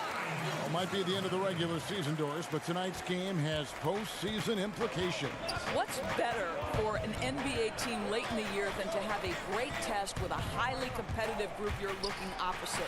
So obviously you want to play tough, meaningful games in preparation for the playoffs. This is going to be great. Playoff atmosphere, you're right. It's stolen by Ingles. And it's Conley penetrating. Wasted no time on that shot, but it's off the mark. And now a fast break for the Thunder. And there's Gallinari on the assist by Adams. Quick job of getting up the floor and creating early offense. You don't give the defense any chance to set up. Sometimes you just love an easy look. Now, here's Ingles. 20 points for him last game against the Thunder in Oklahoma City. Conley feeling it out. 4 on the clock. From 11 feet away, Ingles can't get it to go. And the D does just enough to throw off his rhythm on that shot. And Utah making a change here. Clarkson's checked in. Oklahoma City moving it around. And And here in the first quarter, with a little over 3.5 minutes played. He couldn't believe how open he was. He just couldn't convert it. And here's Gallinari outside, but they get it back.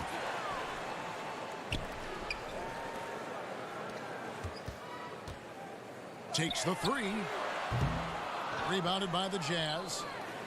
They come into this one following a loss to the Thunder. Outside Conley. Pass to Gobert. And stolen by Noel. And now a fast break for the Thunder. And the whistle blows on the backcourt violation. He went over and back. Ferguson's checked in for Oklahoma City. The Jazz also changing it up. Davis is checked in for Joe Ingles. George Niang comes in for Royce O'Neal. And Emmanuel Mudiay subbed in for Mike Conley. Now, here's Clarkson. They've been leaning on him for a decent chunk of their offense. He's averaging over 15 points a game. Here's Mudiay. Launches a three. Gobert. And it's Noel with the rebound. I think he's got to settle down because right now it feels like he's rushing, like he's forcing some shots. This quarter he has been completely bothered. Utah leading. Now Clarkson. He's gotten some minutes, but nothing on the board yet. And stolen by Noel. And we have an intentional foul there, GA. Wish I could say why. That one's pretty strange. I mean, no idea what got into his head right there. And you know, guys, listen, Noel brings value. The reason he's a menace on the defensive end and an absolute warrior on the glass. This is what makes him a challenge to stop. He will beat you from the floor, and he can also beat you from the line. And still a close game as the first quarter comes to a close. Thunder lead by 1. 2K Sports back in a moment here in Oklahoma City.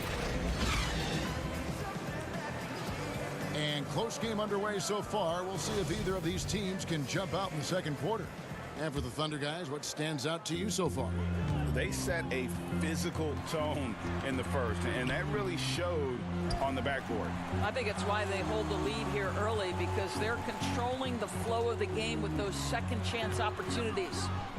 And a chance here presented by Gatorade to see who's on the floor, all fueled up and ready to go for the start of the second quarter. And so in the game for the Jazz, Donovan Mitchell is out there with Emmanuel Mudiay. And there's Davis. Then there's Jordan Clarkson. And it's Niang in at the 4. Was there any steal in the 2017 draft bigger than Donovan Mitchell? My goodness, guys, Utah looks like they found a franchise player with him. I mean, to see a player his age come in and just be an elite scorer is impressive. Very explosive in transition, but also in the half court. Reminds you a bit of Westbrook or a young D Wade with how he plays. Passes it to Mudiay. Clarkson on the wing, defended by Robertson. From deep three-point range, the shot by Clarkson, no good. Well, it was the Oklahoma City Thunder in their last game, a loss to the Jazz. The pass to Muscala. Over to the left wing.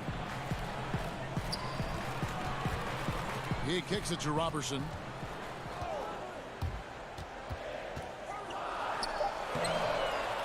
Yep, that one goes in there. Well, Andre Robertson, a little separation on the interior. That's pretty. And so it's Mudiay with it. He'll bring it up for the Utah Jazz. And stolen by Noel. One-on-one here. On the wing, Robertson. Schroeder outside. Muscala, the pass to Schroeder. From downtown, the rebound by Niang. The Jazz shooting around 24%. Not a good showing here. Mudiay with the basket. You see the ability of Mudiay to get into space and be a factor in transition. Muscala finds Robertson. Schroeder against Mudiay. And that one's good. Schroeder. This is what we call highly efficient play. Working off the screen, getting to the cup. Clarkson looking for an opening. Good on the triple. Clarkson's got the lead up to 3 now for the Jazz. Well, give Jordan Clarkson a ton of credit. He has worked tirelessly on this shot. Here's Muscala. Kicks to Robertson. Back to Muscala. This is to Noel. Muscala, the pass to Robertson. Shot clock at 3. Shot from the wing. And the shot falls short this time. Well, he's a quality mid-range shooter, but he can't get that one to go. The Jazz working the ball around now. And they've had two completely different quarters. Field goal percentage just over 20 in the first, and they've shot themselves out of that slump and have the lead here in the second. And Noel kicks it over to Schroeder. Lets it go with a 3. That's tipped. And no one near Clarkson as he lets it go. Quick shot there, and it's off target. Guys, they're looking for a way to score here. Yeah, they've had a tough time taking the lid off. Ferguson for 3. The rebound by the Jazz. Davis has got 6 rebounds now in the game. Guys, when you think about the Jazz, you are talking about an elite defensive unit. Rudy Gobert in the middle, the defensive player of the year, and the guys around him are committed to the scheme and outstanding individual defenders. And Oklahoma City going with a whole new group out there. So Utah going with an almost entirely new group here. Rudy Gobert, he's checked in for George Niang. Joe Ingles comes in for Clarkson. Royce O'Neal's checked in for Donovan Mitchell. And it's Conley in for Moutier. And the Jazz very disciplined at the defensive end. Now, Kevin, you have a veteran squad with the anchor Rudy Gobert, one of the elite shot blockers in the entire league. And this is a group that's so important here. They defend without fouling. Their third three-pointer in a row. Paul passes to Diallo. Come on. And it's going to be out of bounds. The Jazz will take it.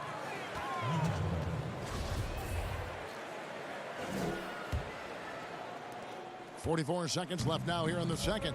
And a 2-for-1 is there for them if they want it. Well, you're trying to end the quarter the right way. It takes awareness and it takes discipline. And here is O'Neal.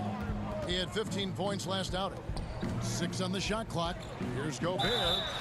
And he gets the whistle. 2 free throws coming up. Steven Adams picks one up.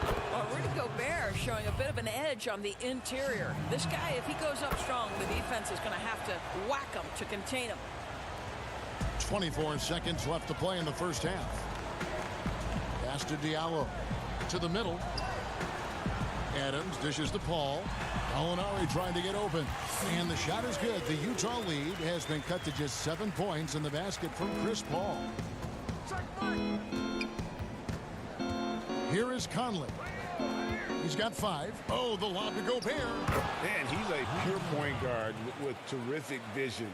Conley finds open teammates at times before they realize they're open. Here's Diallo. And so it's the Utah Jazz in control with a 9-point lead to end the quarter. A good size advantage. Thank you, David. And we'll be back for the third quarter of action following halftime. It's the 2K Sports Halftime Show. Hello, Best. Utah found themselves in a close game in the first. They were unable to ever build a big lead. And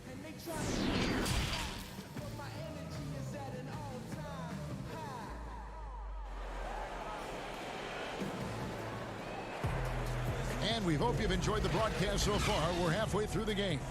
Donovan Mitchell really making a difference here. And you know he's going to put up points every time out, but boy, he made it look so easy in that first half. And let's see if he continues that trend the rest of the way. He certainly has the talent and the endurance to do just that. Gallinari and Adams, the combo out front.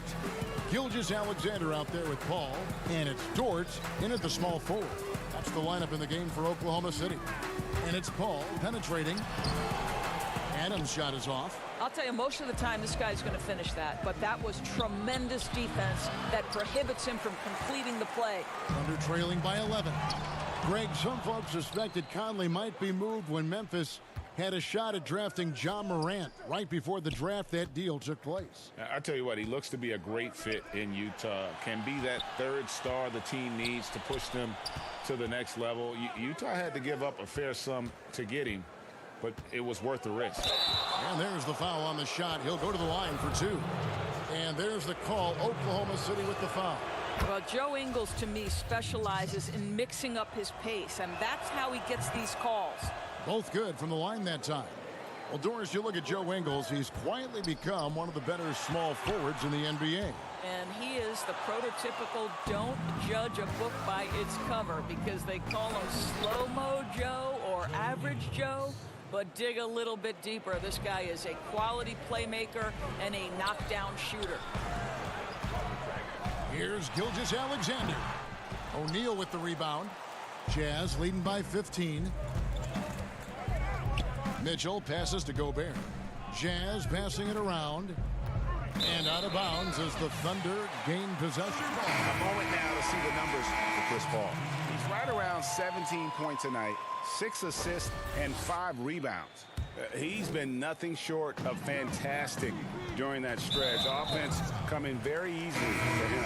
And so much of it, to me, is his ability to read the floor, make the right decision, and then go right after the action he wants. And Utah making a change here. Moutier is checked in. Paul with the ball. Conley picks him up. And that one, good. And honestly, you hope for more of this from Nerlens Noel moving forward. This guy must develop his interior game. Outside Conley. Pass to Moutier. Here's Gobert. Down low. Down to 5 on the shot clock.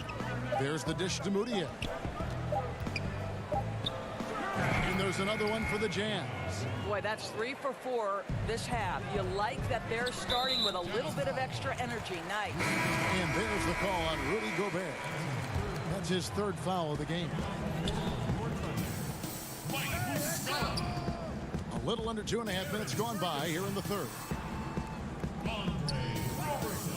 Ferguson for 3. They get it back.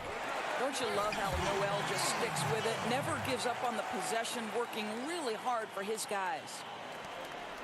Utah leading by 13.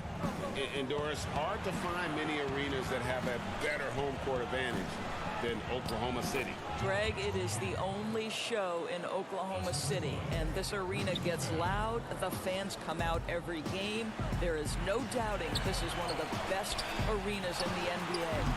And it's Schroeder missing. And this is exactly what you have to do to stop him. That was a tremendous contest, forcing the miss. Moutier, no good. Thunder have gone 2 of 6 from the field here in the 3rd. Robertson banked in off the glass. Robertson's got his 2nd bucket of the night.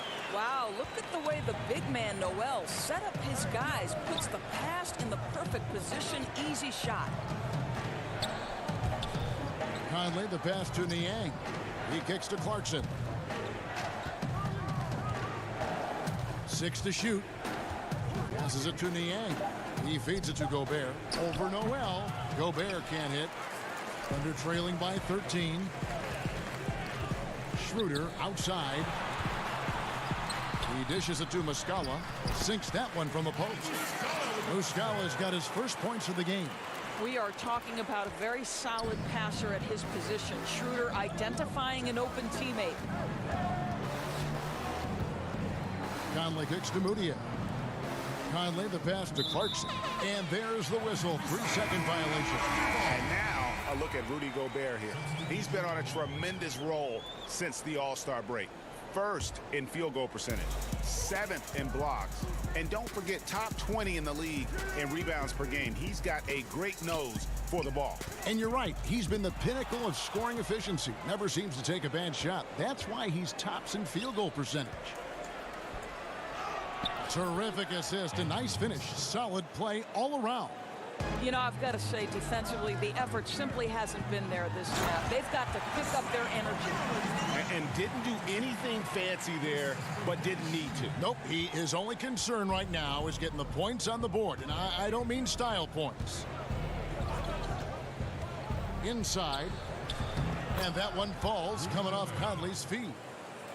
Conley's got 3 assists in the game. Back to Noel. 2 free throws coming up, and they call the shooting foul. Boy, what's better than Nerlens Noel playing with force on the interior? What a big reason he's earned this trip to the line. Both free throws good from Noel.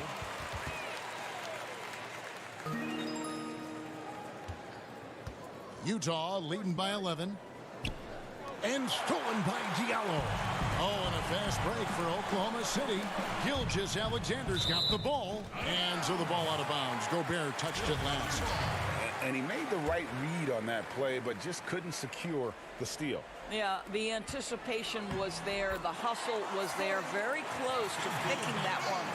Couldn't run the inbound play any better than right there. Here's Mitchell. And he was able to put it up in time, but doesn't fall. And so it's Utah. Ahead by 9 as the quarter comes to a close.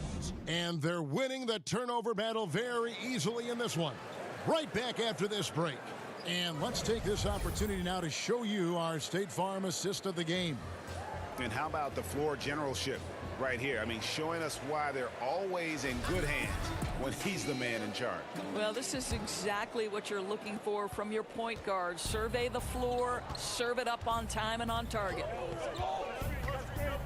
And with 3 quarters behind us, let's see what this fourth period holds in store for us. And Utah looking at who they've got to start the fourth quarter. Conley and Mitchell, the talented backcourt pair. Inside, we have Ingles and Gobert. And it's O'Neal in at the 3. Drops it in from 14 feet away. 15 points for Donovan Mitchell. Isn't it interesting, Doris, to see how these NBA players that come into the league looking one way physically and they leave looking another way, they change their bodies over the course of their career. Kevin, you talked about this earlier. These players commit to their season over the course of 365 days. Virtually no offseason. Think about the reigning MVP, Giannis Antetokounmpo, who adds 50 pounds of muscle from the time he enters the NBA. Or the other side of the equation, right? A Yusuf Nurkic or a Marc Gasol, who drop weight, Kevin, to enhance their quickness and their stamina. These guys are so committed. They are. Boy, this guy is a good finisher, so he misses a chippy. That's tough to take.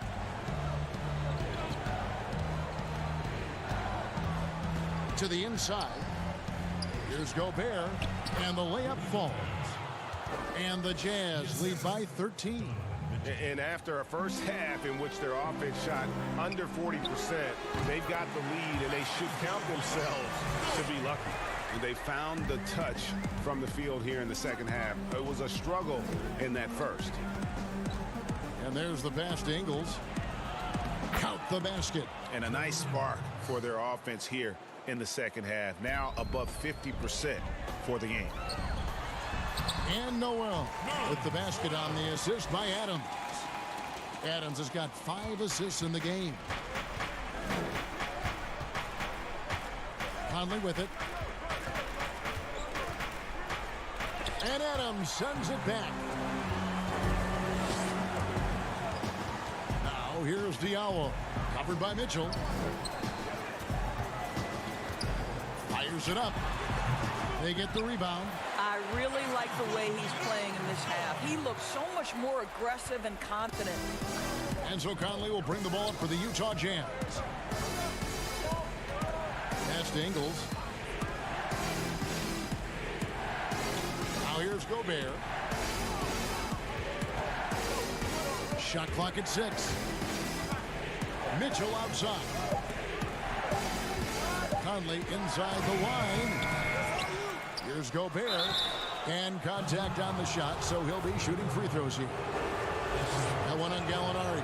Well, at 7'1", Rudy Gobert has become known as the Stifle Tower, and this guy's starting to excel and get a bigger role on the offensive end. And it's Gilgeous-Alexander in the corner. Rudy Gobert with the rebound. Gobert's got his 7th rebound here tonight. Now Conley. Pass to O'Neal.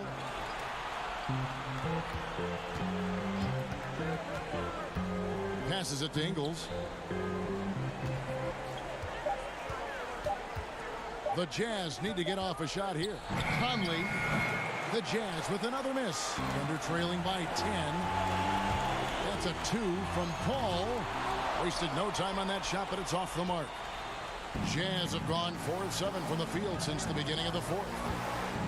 to the middle. Here's Gobert. And slam dunk by Gobert. Boy, that is just too easy. As Gobert gets this close, forget about it. And the call on the shot that sends him to the line. And the playmaking of Joe Ingles, such a valuable asset for the Jazz. Well, Greg, they've needed more shot creation, and his growth in that regard, especially operating in the pick and roll, such a big lift to their offense. Listen, it's only one miss, but it hurts all the same as they try to cut into this lead. Conley finds Gobert. Adams, a nice D. And that is a textbook example of how to defend your rim. That boy, to have someone back there who can erase your mistakes, what a big-time asset defensively. Oh, great timing. He is one tough customer on that offensive glass. You know, it's like he has a sixth sense of where that rebound is going. Gobert, the pass to Mitchell. Adams against Gobert. That shot missing. Now Oklahoma City takes it the other way. Disappointing day for them. Let's see if they go down with a fight. Well, they definitely have some things to work out, and you'd love to see them finish this game the right way. 7-second difference, shot and game clock. Mitchell passes to Conley. Now Ingles. This one for three. This ball grabs the miss. One-on-one fast break. Gilgeous-Alexander can't get it to go.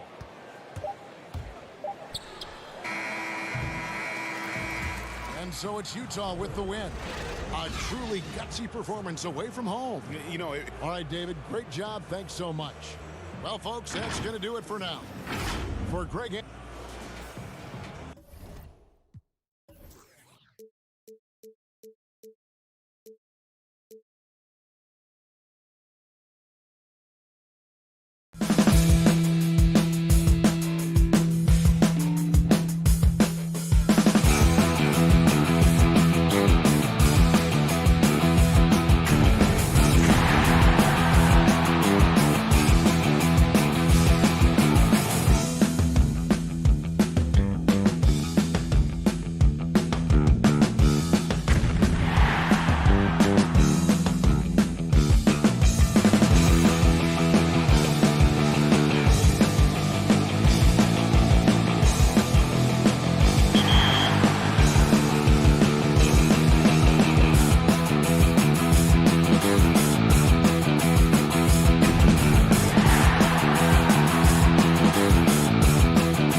Where do I start? Where do I get my rhythm? Where do I get my groove? I always start off with a bounce.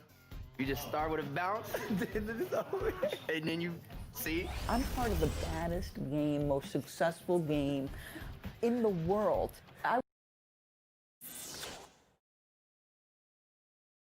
went to Portugal this year, and the young tour guide goes, "It's Doris Burke from..."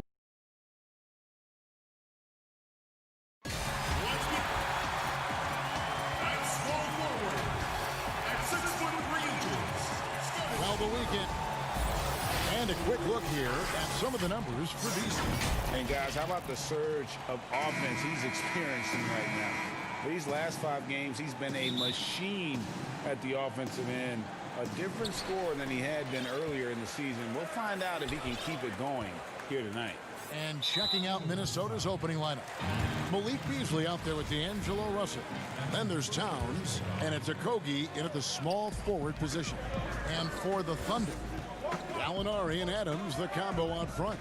Paul out there with Gilgeous-Alexander, and it's Dort in at the 3, the small forward. Now here's Paul, 5 to shoot.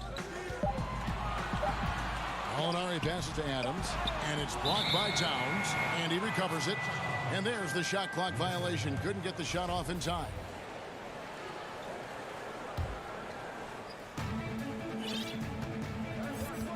Russell with it. And the pass to Okogie.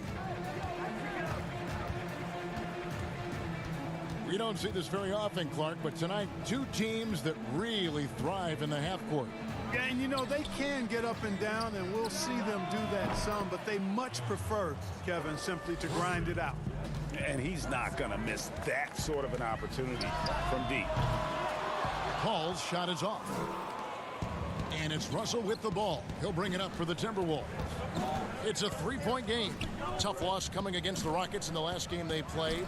Yeah, tough game on the road. The guys you're defending, obviously comfortable shooting in their own building. You've got to find a way to break their rhythm. Yeah, and it's not easy to do. Much easier said than done, but they're capable of making it happen. It just comes down, I think, to will and desire. That's the kind of D that you're not going to find success with, guys. They've got to get a hand in the face. For 3, Okogie. The Thunder pull it in. And now a fast break for the Thunder. Oklahoma City moving the ball around. Gilgeous-Alexander can't get it to go. For Minnesota, they've gone 2 for 4 from the field so far today. And the basket is good. Got it to go through on the contact, so a free throw coming up. A great opportunity for a 3-point play. You know, early in his career, there were questions surrounding D'Angelo Russell's maturity, and understandably so. That's the case with most young players. But of late, in his case, his improvement as a player and his growth as a person is impressive. And beginning his career with the Lakers, coaches wanted Russell to take a more serious approach. Yeah, you know what? I think his last year there, losing the trust of his teammates, probably woke him up a bit. Sometimes you got to go through the adversity to recognize what you need to change. It's not enough to just put up numbers. You've got to be a professional in how you go about your business, and plenty to like about where D'Angelo Russell is and where he's headed. The Timberwolves have gone 3 of 5 shooting the ball so far. Here's Towns. The rebound by Steven Adams. Adams has got 4 rebounds now tonight. Paul. That doesn't go in. Had a chance, though, to take the lead. Minnesota's gone 1 of 3 from beyond the arc so far in the game. 3-pointer. No good from Beasley. Just enough coverage to bother that 3-point attempt. They now take the lead. And good to get him going early. That shot should give him some confidence. Perhaps he's set for a big night. I mean, he can be a difference maker for him when he's on his game.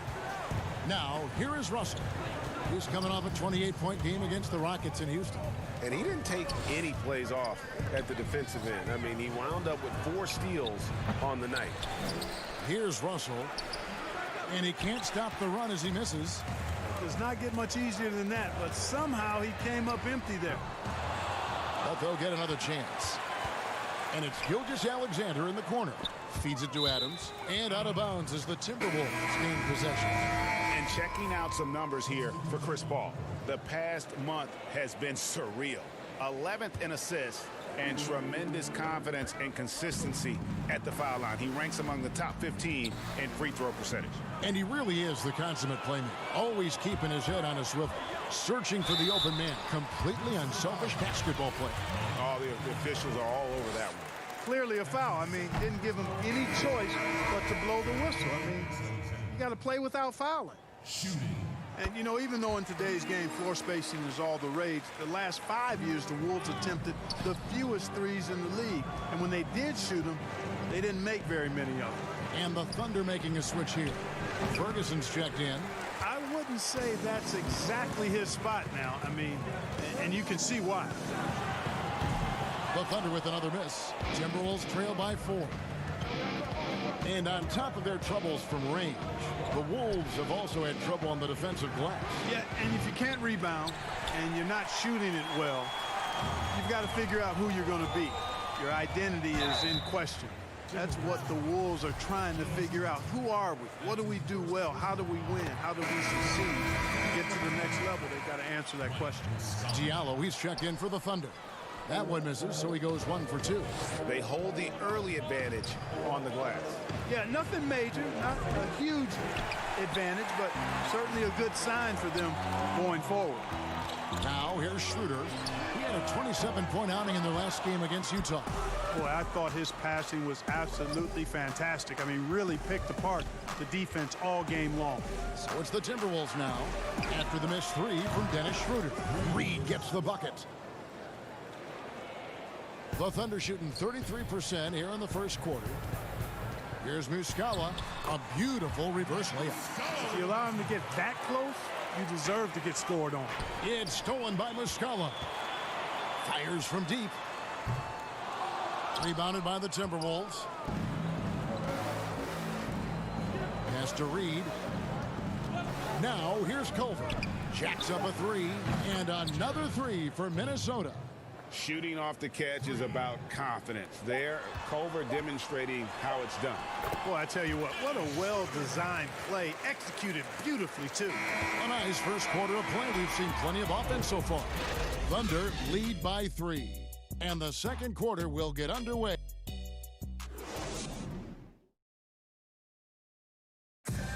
One of the most high-powered scorers in the game, Karl Anthony Towns, knows it's important to... You know, everyone has to get some of the sugar, you know. Well, when you're attracting, Greg, all that defensive attention, it creates opportunities for your teammates. And Towns wants to win big. To do that, though, it's not enough to get numbers. You've got to make your teammates better as well. I got him. And some good action in the books as we get back to the game that's been pretty close here so far. And now we'll get a perspective here on the hustle game, how it's been going for the Thunder. They've come out in attack mode on the defensive end. They've applied pressure and forcing turnovers. Another big aspect of their game tonight has been the fast break, transition opportunity. They're really keeping it up-tempo so far. They've got Nerlens Noel, Andre Robertson out there with Dennis Schroeder. Then it's Mike Muscala and Diallo in at the small forward. That's the group for Oklahoma City getting going here in the second. Robertson finds Noel. Here's Diallo. A slam dunk by Diallo. Well, if you don't take care of the ball, fellas, that's what can happen. Absolutely, Greg. That makes the turnover even more painful. What, you mean the throwdown at the end? I'll tell you what, fellas, I mean, the highlight shows are going to pain them even more. To the paint, here's Muscala, and the layup is good after a nice lead pass. Muscala's got the lead, back up to 8 now for the Thunder. And that's out of bounds. Minnesota will retain possession. Here's what the Minnesota Timberwolves have lined up on their schedule. On Saturday, they'll be matching up against DeMar DeRozan and the San Antonio Spurs. And then on Tuesday, they'll be facing Hassan Whiteside and the Portland Trail Blazers. And guys, one thing about road trips like this one, they'll be seeing this as a chance for the team to come together. It might be a bit of a silver lining for a trip that doesn't always provide a lot of success. Well, you know, sometimes I think we just take for granted how outstanding a passer Chris Paul is nowadays. I mean, this guy's averaged just under 10 assists a game for his career. Really one of the best point guards to play the position. Malik Beasley, he's checked in for Minnesota. Russell comes in for Culver. Timberwolves trail by 5. Russell left side. Paul with the steal. And here's the fast break. Gallinari leading the way. Whenever CP3 gets his hands on the ball, you know he's going to turn it up court right away. He loves initiating the break. For 3, Okogie drains it from beyond the arc. Okogie's got 5 points so far. And we are talking about Chris Paul and his assist totals. His career numbers, Clark, are among the elite. Yeah, they are. And it's clear he's been outstanding for a long time, but he admits that he doesn't think he'll catch the record of John Stockton. But if he can stay healthy for a few more seasons, there's a really good chance he could end up in the top 5 all-time in assists. Russell passes to Okogie, and Chris Paul picks up the foul. That's foul number 2 for him. Another foul would give him 3 before the half. Something to keep an eye on, guys. We're just over 2.5 minutes into the second quarter. The Thunder leading by 4. Yeah, clearly he hadn't established position there. Yeah, and I like this call because you want the refs in that situation. If there's any doubt, err on the side of giving the benefit of the doubt to the offensive player. That should have been a block, and it was. Terrence Ferguson's checked in for Oklahoma City. 5 on the clock. Down low. Oklahoma City needs to get off a shot. Gallinari against Hernan Gomez. Gilgeous-Alexander surveying the D to the inside. Deflects the pass, and it's out of bounds. Last touch by Gallinari. As we approach the playoffs, let's now take a look at what is shaping up in the West. Taking a look at Oklahoma City. They've done well enough to be in 5th place in the conference so far. Of course, there's the Timberwolves. Right now, quite a ways down below. And I think for Minnesota, they've had such a disappointing season. Even when they've gotten a little bit of momentum, they haven't been able to keep it going. And when you talk about inconsistency, I think a lot of it has to go to the players because ultimately they're the ones that dictate how they perform. And the young Timberwolves head coach, Ryan Saunders. And here we go, coach's challenge happening right now. This one in regards to the personal foul, seeing if that was the right call. And I think when it comes to some of the more difficult calls to make, personal fouls can be tough. The action is so fast that it's really tough to catch everything in real time. The wonders of technology, Greg. We've seen replay reviews so effectively, and involving the coaches by being able now to challenge like this is something a lot of people have been hoping for. And the announcement on the review is that the foul was called in error. So they have determined, Greg, to overrule the original call. And guys, this is what it's all about, getting the call right. And I think in this case, the video review showed that while it was a tough call to make on the floor, they got it right with the review. Oklahoma City moving it around. Here's Dort. Gallinari dishes to Adams. Takes the 13-footer. Second shot opportunity. Gilgeous-Alexander kicks to Ferguson. Inside. Gallinari passes to Ferguson. Here's Dort. A chance to extend the lead to double digits, but it's no good. 2 for 1, probably the way to go. You can't just heave it, though. I mean, it's got to be a quality shot. Reed the pass to Russell. His 3-pointers off the mark. And Gilgeous-Alexander's got the ball here for Oklahoma City. They lead by 8. That's the biggest of the game. And the crisp passing has opened things up for them offensively. 10 straight points off assists. That's very impressive, and it also makes the game easy and fun to watch. And they're getting their points now almost exclusively from the triple. 4 of their last 5 makes are from beyond the arc. And, Greg, it's hard for me to watch this. I mean, the defense practically giving them those shots.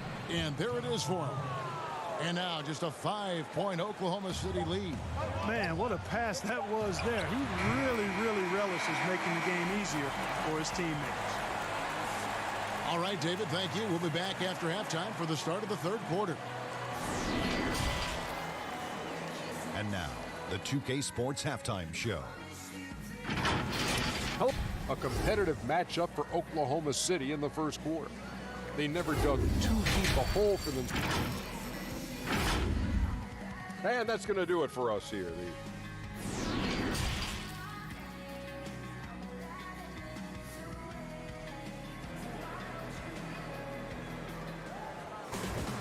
And we've got third quarter of basketball for you. 2 quarters in the books. A lot of young players in this NBA becoming top 10 players as they mature. Who are some of the guys you spot that are really going to make a mark? Well, they've already made a mark, and you anticipate it'll continue to be that way. Ben Simmons, Donovan Mitchell. I like Jaylen Brown in Boston, as well as Jason Tatum there. And clearly Zion Williamson has a chance to be really special. Checking out the group now for Ryan Saunders to start the second half. We've got Beasley. He's out there with Russell, and it's Towns in at center. There's Russell with the 3. It's hauled in by Adams. Adams has got 9 rebounds in the game, getting it done. Here's Paul. Misses off the left iron. You know, even though they have the lead, you can tell he's frustrated with himself that he's not doing more. The Thunder leading by 7. From past the arc. There's the feed to Gallinari.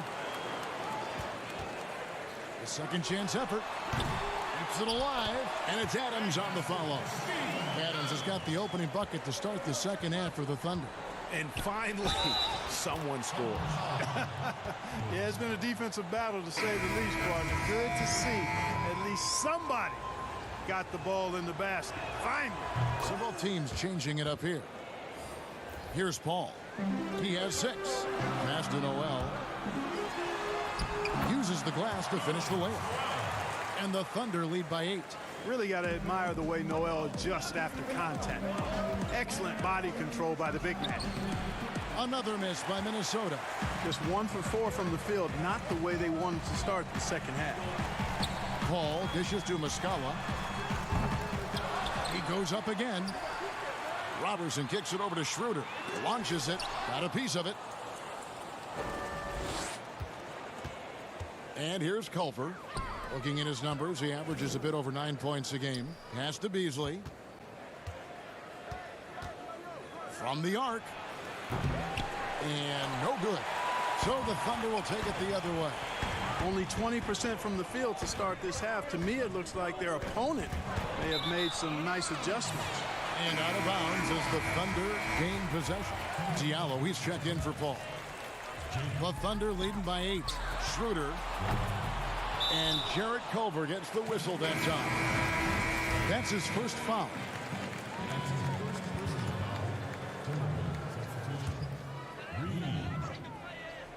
And it's the Thunder with the ball. Since the second half started, they've only given up 3 points. There's the pass to Robertson. Clock at 6. To the middle. There's Noel. Misses the layup. Timberwolves trail by 8. To the wing right side. Here's Layman. And it's Noel with the rebound. Noel's got 5 rebounds tonight. Here's Robertson. Rebounded by the Timberwolves. Here's Layman. He kicks it to Johnson. Over Noel. It's good on the putback. Reeves got 5. Excellent awareness of where to be on the offensive boards. He did it with great position. Back to Schroeder. Oklahoma City moving it around. Pass to Diallo. There's 1:47 left in the third. Muscala misses. I think he'll think twice about attempting that shot next time. The defense was right on top of him there. Johnson shooting foul as the whistle blows. He'll shoot 2 free throws. Really the right play defensively. If you can't block force him to the line. Yeah, exactly. Prevent the layup, give him a little bump, and then maybe they'll think twice about coming into the lane next time. And if they don't think about it, at least they might be distracted by your presence. Terrence Ferguson's checked in for Robertson. To the paint. Here's Noel, and he takes it in for the layup off a very nice feed. Noel's got 4 points now in the quarter. Hey, just give Noel the rock in the post, and he knows what to do from there. Excellent presence in the low post. Noel, he's guarded by Diallo. Johnson inside. Noel on him. Here's Reed, and he drops in the layup off the glass. He has 7. Just a late reaction there from the defense, and he is always going to finish that one. Inside, here's Noel, and Noel throws it down. Boy, I tell you, his dunking skills are special. Noel really pounds it through the hoop when he gets a chance to. So it's Minnesota now. They trail by 7. Ball stolen. Peter passes to Diallo. Here's Noel. Rebounded by the Timberwolves. Reed's got his 5th rebound right now in the game. Passes to Lehman. That's good, and it's Johnson with the assist. And you gotta love the big bucket in the paint in this sort of a grinded-out game.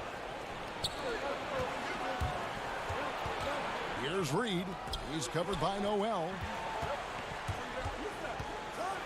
And the rejection by Noel. And the shot blocking skills of Noel are a staple of his game, really one of the foundational pieces. He really takes a lot of pride in what he does on defense.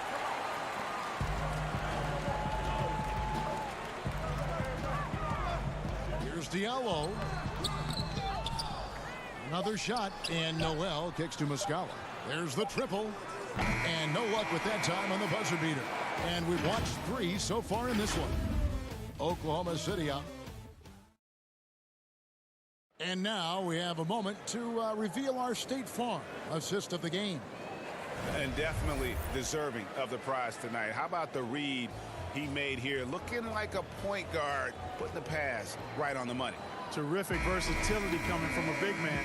Not something that the majority of big guys possess. Well, what a terrific game it's been so far, with this 4th quarter sure to bring more pressure-packed basketball. Gallinari and Adams, the combo out front. Chris Paul is out there with Gilgeous-Alexander.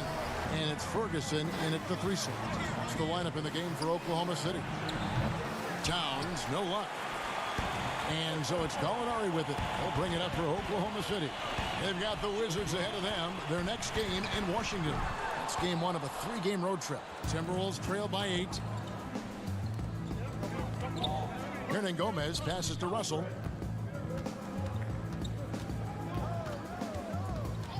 Pass to Okogie. Gilgeous-Alexander with the steal. And here we go. Fast break. Paul's got it.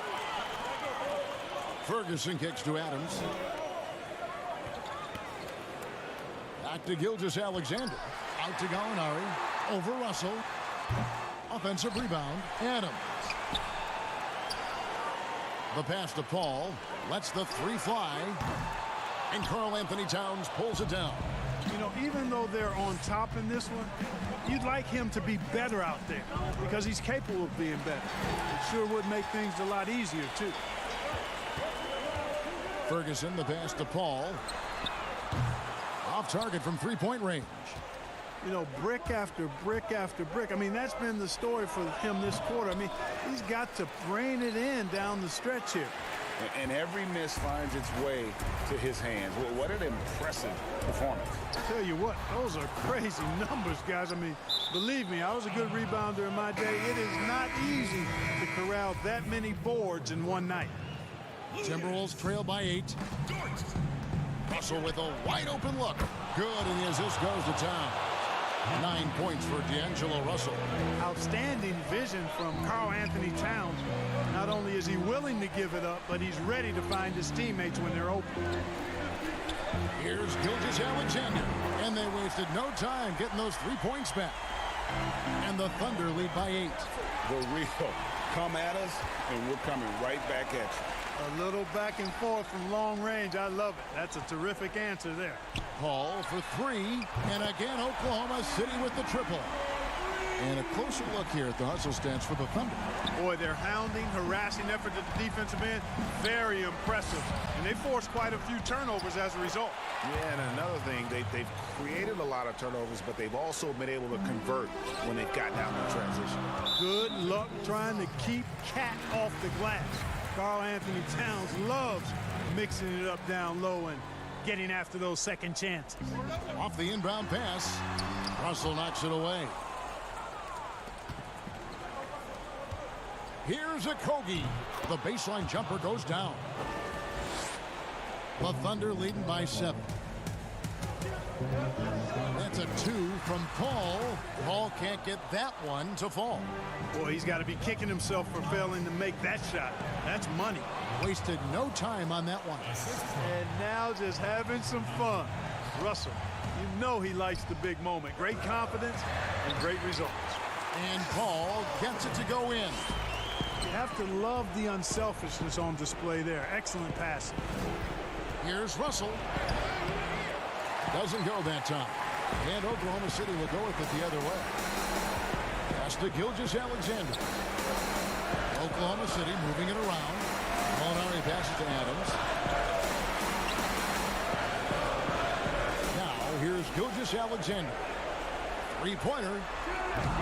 A rebound by the Timberwolves. Towns has got rebound number 11 for him here tonight. But they recover it. And it's Towns on the follow. Towns has got 4 points in the quarter.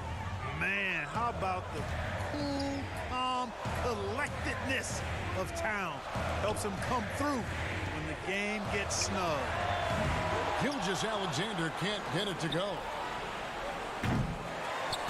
Hernan Gomez, no good. A shot like that is a polite way to say, hey, coach, bench me. Hey, that's crazy there. I mean, insanity. At least wait until you get across half court. My goodness. Russell high post. For the three. It's Beasley on the wing. From outside the arc, it drops. And now they trail by just 4. And if you're the guy who has to guard him, it is never going to be an easy night for you. Flying high and throwing it down with the one hand. One of his favorite moves right there, guys. Does it as well as anybody, fellas. Tremendous skill while in the air. Boy, wow, talk about saving something for the end. D'Angelo getting it done. You the man. Adams, the pass to Gallinari. To the middle. Banked in off the glass. And the Thunder lead by 6. Relentless in their approach, even with the game firmly in hand. And, you know, until that final buzzer sounds, I mean, you've got to treat every possession like it's crucial. Well, if you don't take care of the ball, fellas, that's what can happen. Absolutely, Greg. That makes the turnover even more painful. What, you mean the throwdown at the end? I'll tell you what, fellas, I mean, the highlight shows are going to pain them even more. So we see the Thunder get the win here. Probably a little closer. David, thank you as always. And that'll do it, folks.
sports guy is your nickname, but if you were a player, what would you have as your nickname?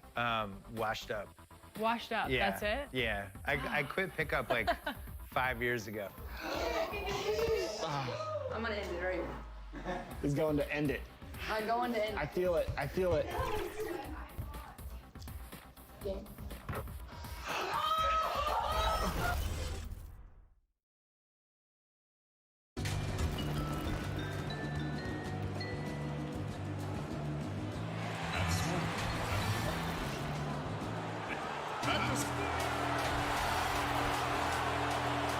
Welcome.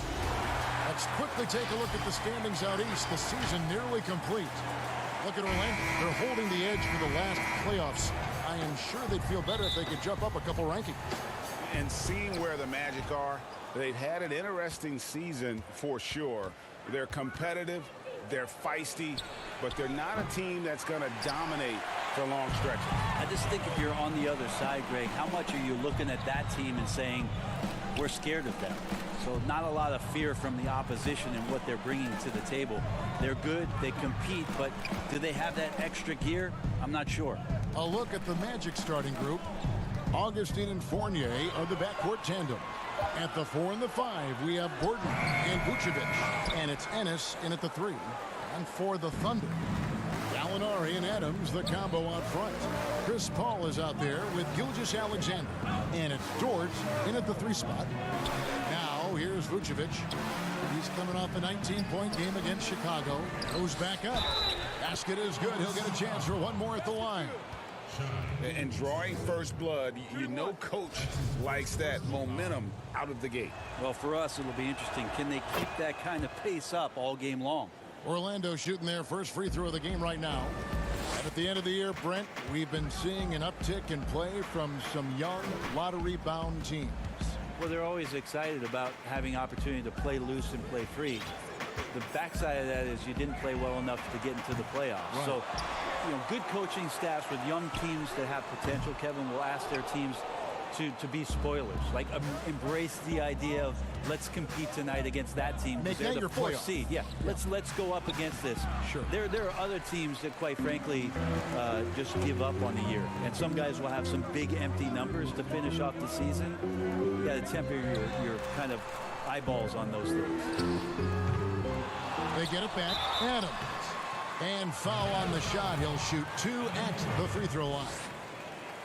That's on Evan Fournier. Well, love the aggressive play here from Adams. He gets the shot he wants, and now another opportunity to challenge himself at the free throw line. The Magic have gone just 1 of 4 to get this game started. Back to Augustine. Passes it to Gordon. Over Gallinari. Gordon kicks to Augustine. Pass to Vucevic. Shot clock at 5. Augustine against Adams. And they'll turn it over. Could not get off a shot before second violation.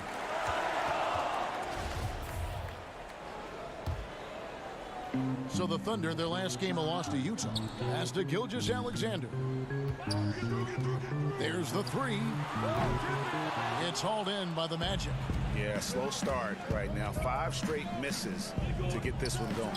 Augustine from outside knocks down the 3 ball. When he's hitting that shot, this offense becomes scary, even more difficult to defend. There's no question. When he is connecting from those kind of spots on the floor, it is just a huge boost for what they can do offensively. That one goes in. This is why you love Chris Paul running your offense. Just move without the ball, find some space, and the ball will find you. Now here's Gordon. 8 points his last outing. Here's Vucevic. It's deflected. They retain possession. And the basket by Gordon. Thunder trailing by 4. The pass to Gallinari. Oklahoma City moving the ball around. Gilgeous-Alexander kicks to Gallinari. Hands of the ball out of bounds. Fournier last touched it. And a quick review, looking at some numbers here for Nikola Vucevic. He's averaging 19 points per game, 11 rebounds and 3 assists. And he's been a rock in the middle for them over that stretch of games. Dominating the glass is his trademark. I feel like those rebounds are wearing down and eroding the opponent. His effort right now, physically and mentally, has been good. And he makes that one. Just setting the tone with an aggressive move to the rack. And where's the help defensively? Are you asking me, GA? I'm not sure. Count it. And Vucevic has got the ball here for the Magic. Their last encounter was in Orlando. Yeah, and their last time playing against this club, they fell short. A lot of cheap fouls really plagued their starting unit. But I'm sure they learned their lesson from that game. They know they can't afford to have their first unit unavailable when the game is at critical junctures this time around. And it's Paul missing. Not sure what the D was doing there. Clearly a breakdown. You can ill afford to give a guy like him that good a look. Here's Fournier. Here's Vucevic. And the rejection by Noel. Noel in there to intimidate and does so there. And a new group in here for the Thunder. Mike Muscala is checked in for Steven Adams. Terrence Ferguson comes in for Gallinari. Diallo, he's checked in for Shai Gilgeous-Alexander. And Dennis Schroeder subbed in for Chris Paul. So Orlando going with an almost entirely new group here. Bamba is checked in for Vucevic. Cam Birch comes in for Gordon. Markelle Fultz is checked in for Evan Fournier. And it's Carter Williams in for Augustine. Muscala misses. Magic leading by 3 to the inside. And the dunk by Bamba. Yeah, and that's 7'9" wingspan on full display there. Bamba swooping in with authority. Noel finds Muscala. Back to Noel. Here's Schroeder. And the last shot at the buzzer doesn't go in for him. And that does it for the first quarter. Magic lead by 5. 2K Sports back in a moment here in Oklahoma City.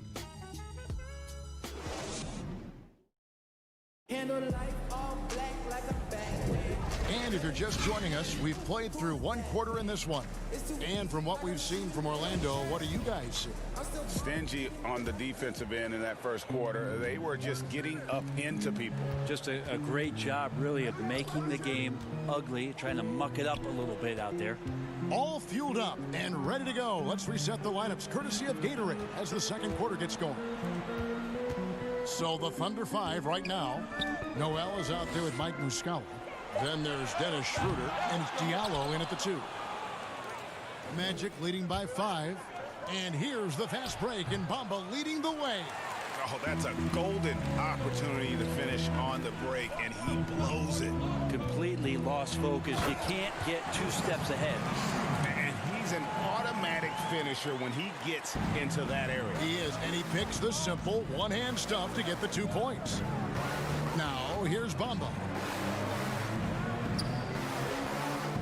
He kicks to Ross.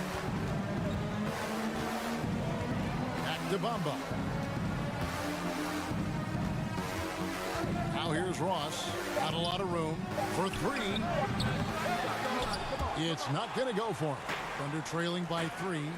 They could use a big shot here to get this offense going. Too many empty possessions. Right now, they need a basket. You know, so many great dribblers, ball handlers in this league right now. Who's the best at shooting off the bounce? Well, 3 prime candidates to do that, Kevin, exist at the point guard position, and I put James Harden in the point guard category with how much he has the ball. Harden, Kyrie, Steph Curry, 3 great names that are able to find their way to get the ball into the shooting pocket. No matter where they move off the dribble, finding consistency. It's a really sought-after attribute in the players who are coming up now because of how impactful these guys have been. Now here's Noel, and Noel throws it down. Oh, an aggressive move and fantastic finish. Trying to send a message with that slam, I think. Outside for Carter Williams. Down low. And the dunk by Bamba. And passing with a purpose there. I love how Carter Williams keeps his teammates involved. It's stolen by Carter Williams. The shake. And Bamba lays it in. And now a 4-point Magic lead. Thunder have gone 2 of 3 from the field here to open the second quarter. Diallo, he can't get it to go. The Magic go the other way with them. Outplayed in the previous game on their schedule, losing to Chicago. And running with a full head of steam, but completely under control. Yeah, you think he's comfortable at that speed? He's done it so many times before. Just an absolute blur in transition, and that helps get the rhythm going. Unbelievable finish with the defense right on top of him. That takes a ton of focus. Fultz the pass to Birch. Knocks it loose. Fultz kicks to Bamba. Passes it to Birch. Just 5 to shoot.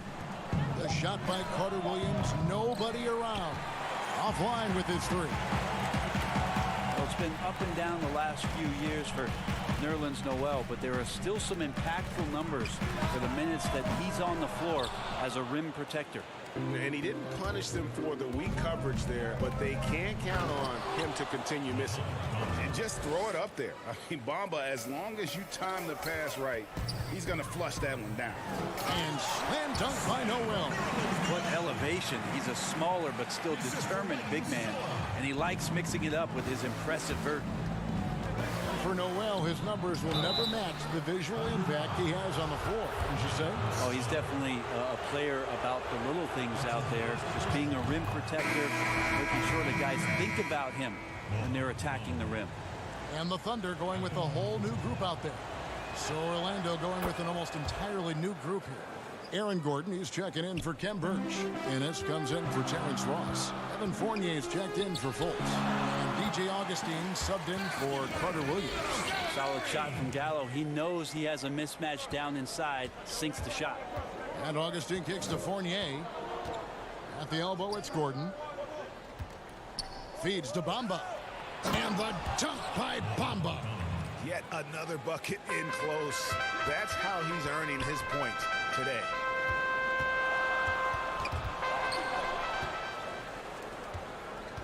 To the middle. Here's Fournier. It's good. The assist that time from Ennis. And the Magic lead by 8. They should continue to get the ball inside. The defense struggling to contain them. And Adams with the slam. Yeah, you might ask for help down there. You got to push Steven Adams out of the paint, and you can't give him good looks like that. Outside Gordon. Pass to Bamba. Pulls up. And Orlando again with the bucket. That's their 3rd straight make off an assist. 3 seconds separate the shot clock and game clock. Kicks it out to Paul. Back to Gallinari. Left side Adams. Dishes it to Gallinari. Adams trying to free himself up. Good on that shot. And with that, the Magic lead is cut down now to just 6 points with that basket from Gallinari. He gets it up. And the last second attempt does not go in for him. And so thanks so much, Dave, for the great interview. Don't go away, folks. We'll be back for the second half of that. It's the 2K Sports Halftime Show. Greetings to Mohamed Bamba. Led the way in the first half. He had 16 points and 1 rebound. That's all for now. Say goodbye to the folks. Thanks for joining us. Third.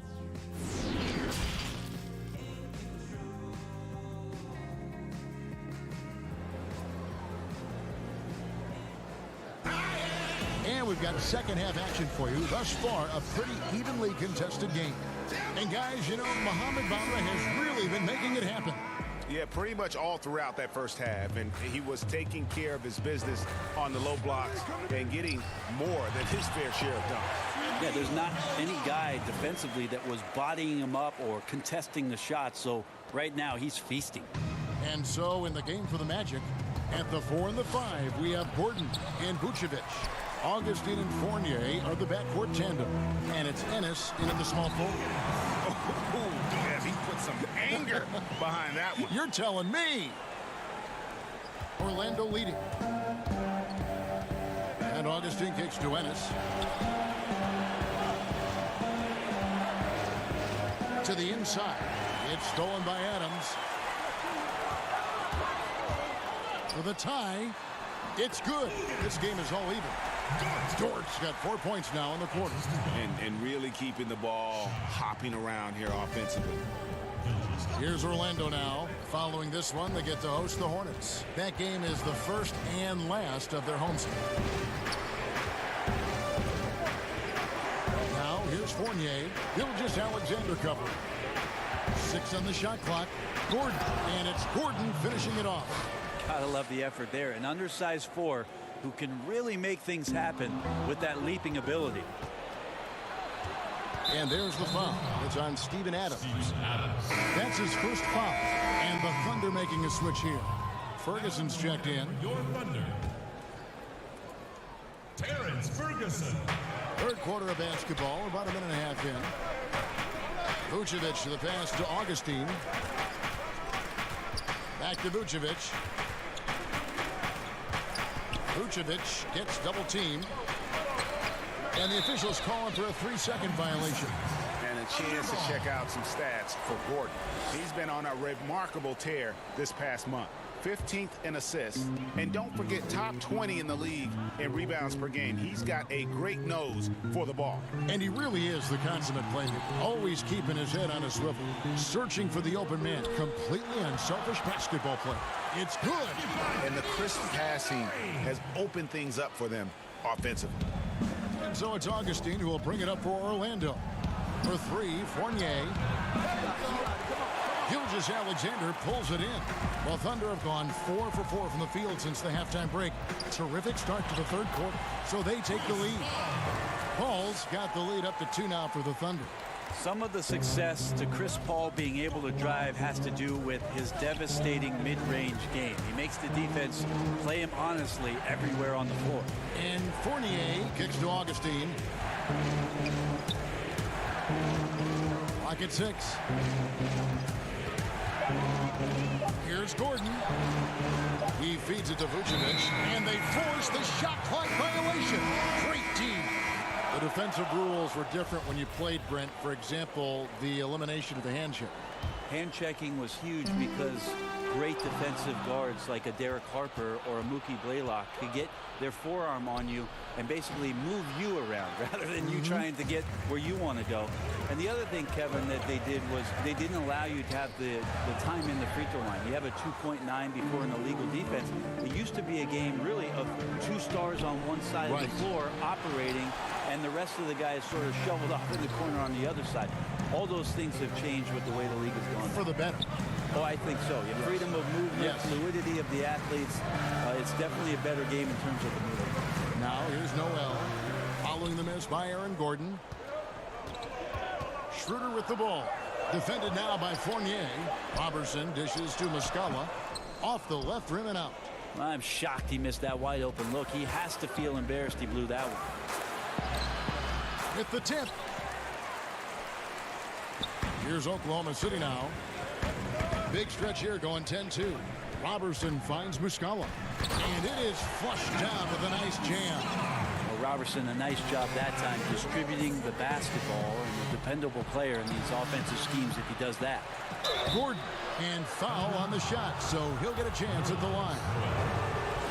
And you don't ever want to get into the habit of letting the offense get to the rim. First free throw is good. Ken Burge is checked in for Evan Fournier. Both shots good from the stripe. The Thunder with the lead. Schroeder outside. Kicks it to Robertson. Here's Ferguson. Defended by Gordon. Noel trying to break loose. And it's Schroeder missing. Something that's kept this game close is the fact that the rebound stats for both teams are almost identical. Big hops from the backcourt. Oh, absolutely. And maybe just what they need to get this game, GA, going in their direction. Defense has got to be better. Flat out effort was not there.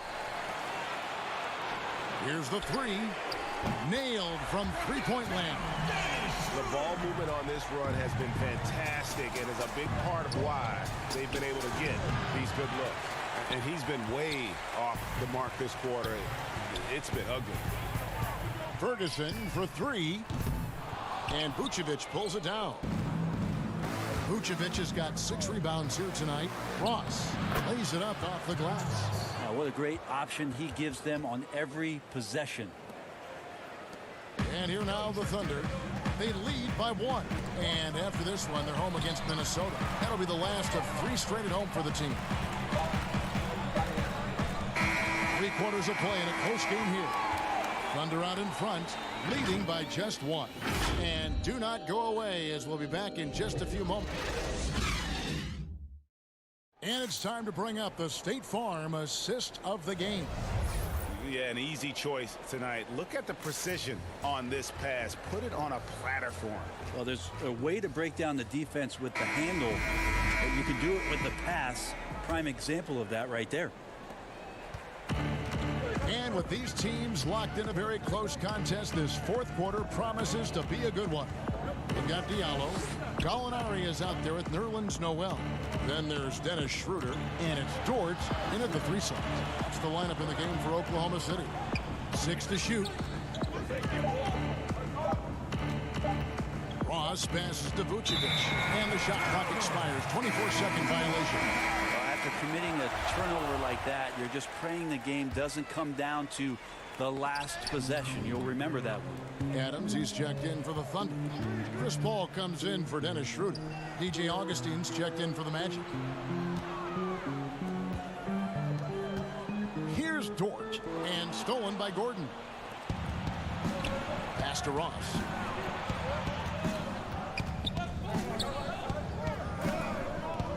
The pass to Augustine. And so Orlando again turning it over. Here's a look at the schedule for the Mets. On Sunday, they'll head home to take on the Charlotte Hornets. And then on Tuesday, they'll be playing against Blake Griffin and the Detroit Pistons. In that game against the Cavaliers, this is one where it would take a complete meltdown for them not to come away with the win. Anything can happen, but I'd be shocked if they don't come out on top. Once Paul makes up his mind, he does not hesitate on that play and is developing his 3-point game later in his career. Gordon kicks to Augustine. Back to Gordon. And good. Coming in on the assist by DJ Augustine. The Thunder shooting at 51%. Really solid. Gallinari. Oh, yes, he did. 5 up and 5 down for him so far. What focus from the big Italian forward out there. Gallinari is used to having to overcome a lot of physical defense. Ross dishes to Vucevic. And the ball's tied up, so we'll have a jump ball.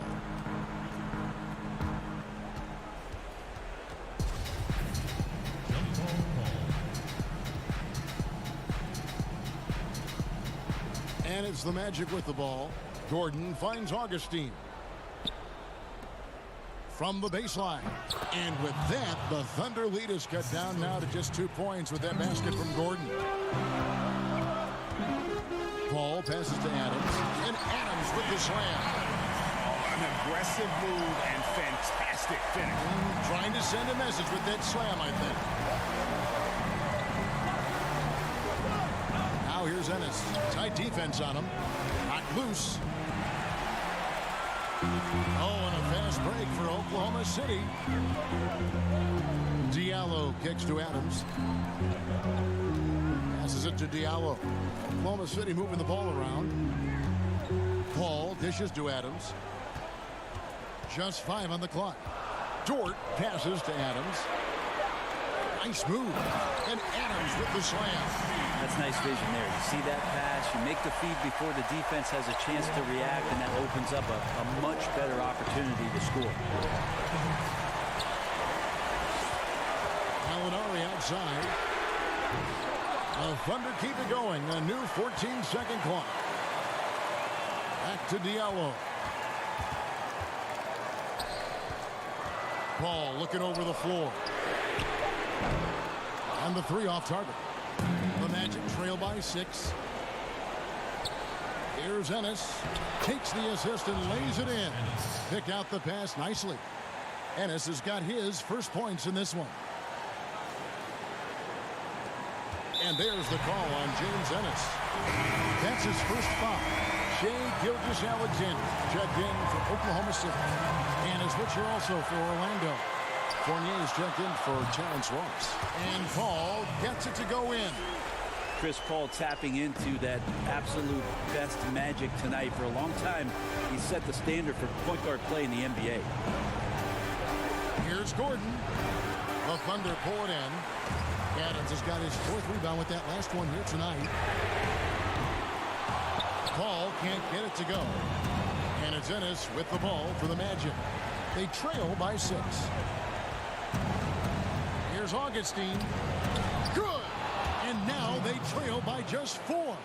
And you're going to take as many of those high percentage shots as you can get. Gilgeous-Alexander passes to going up. Shoots. Adams trying to free himself up. Again, the Thunder score. Chris Paul has drained plenty of huge shots in his career. Easy to see why he's so revered. Vucevic dishes to Gordon. No dice and 9 feet out. He may not be the strongest inside presence in the league, but still, he's got to convert from there. Got that one up quick. Gilgeous-Alexander's got the lead up to 9 now for the Thunder. And once they smelled blood in the water, you could see the killer instinct take over. Yeah, up until that point, a competitive game, but once they broke through that barrier, it was all them. Complete control. Gordon trying to break loose. Count that one. And giving up some inches inside, but makes up for it with an aggressive style. Yeah, the big man not going to slow him down from getting that deuce. Here's Ennis. The wing jumper off target. So it's Oklahoma City picking up the win. It was a fantastic ball game, and they did a great job making sure it didn't get away from them late. Yeah, I mean, they faced some challenges, but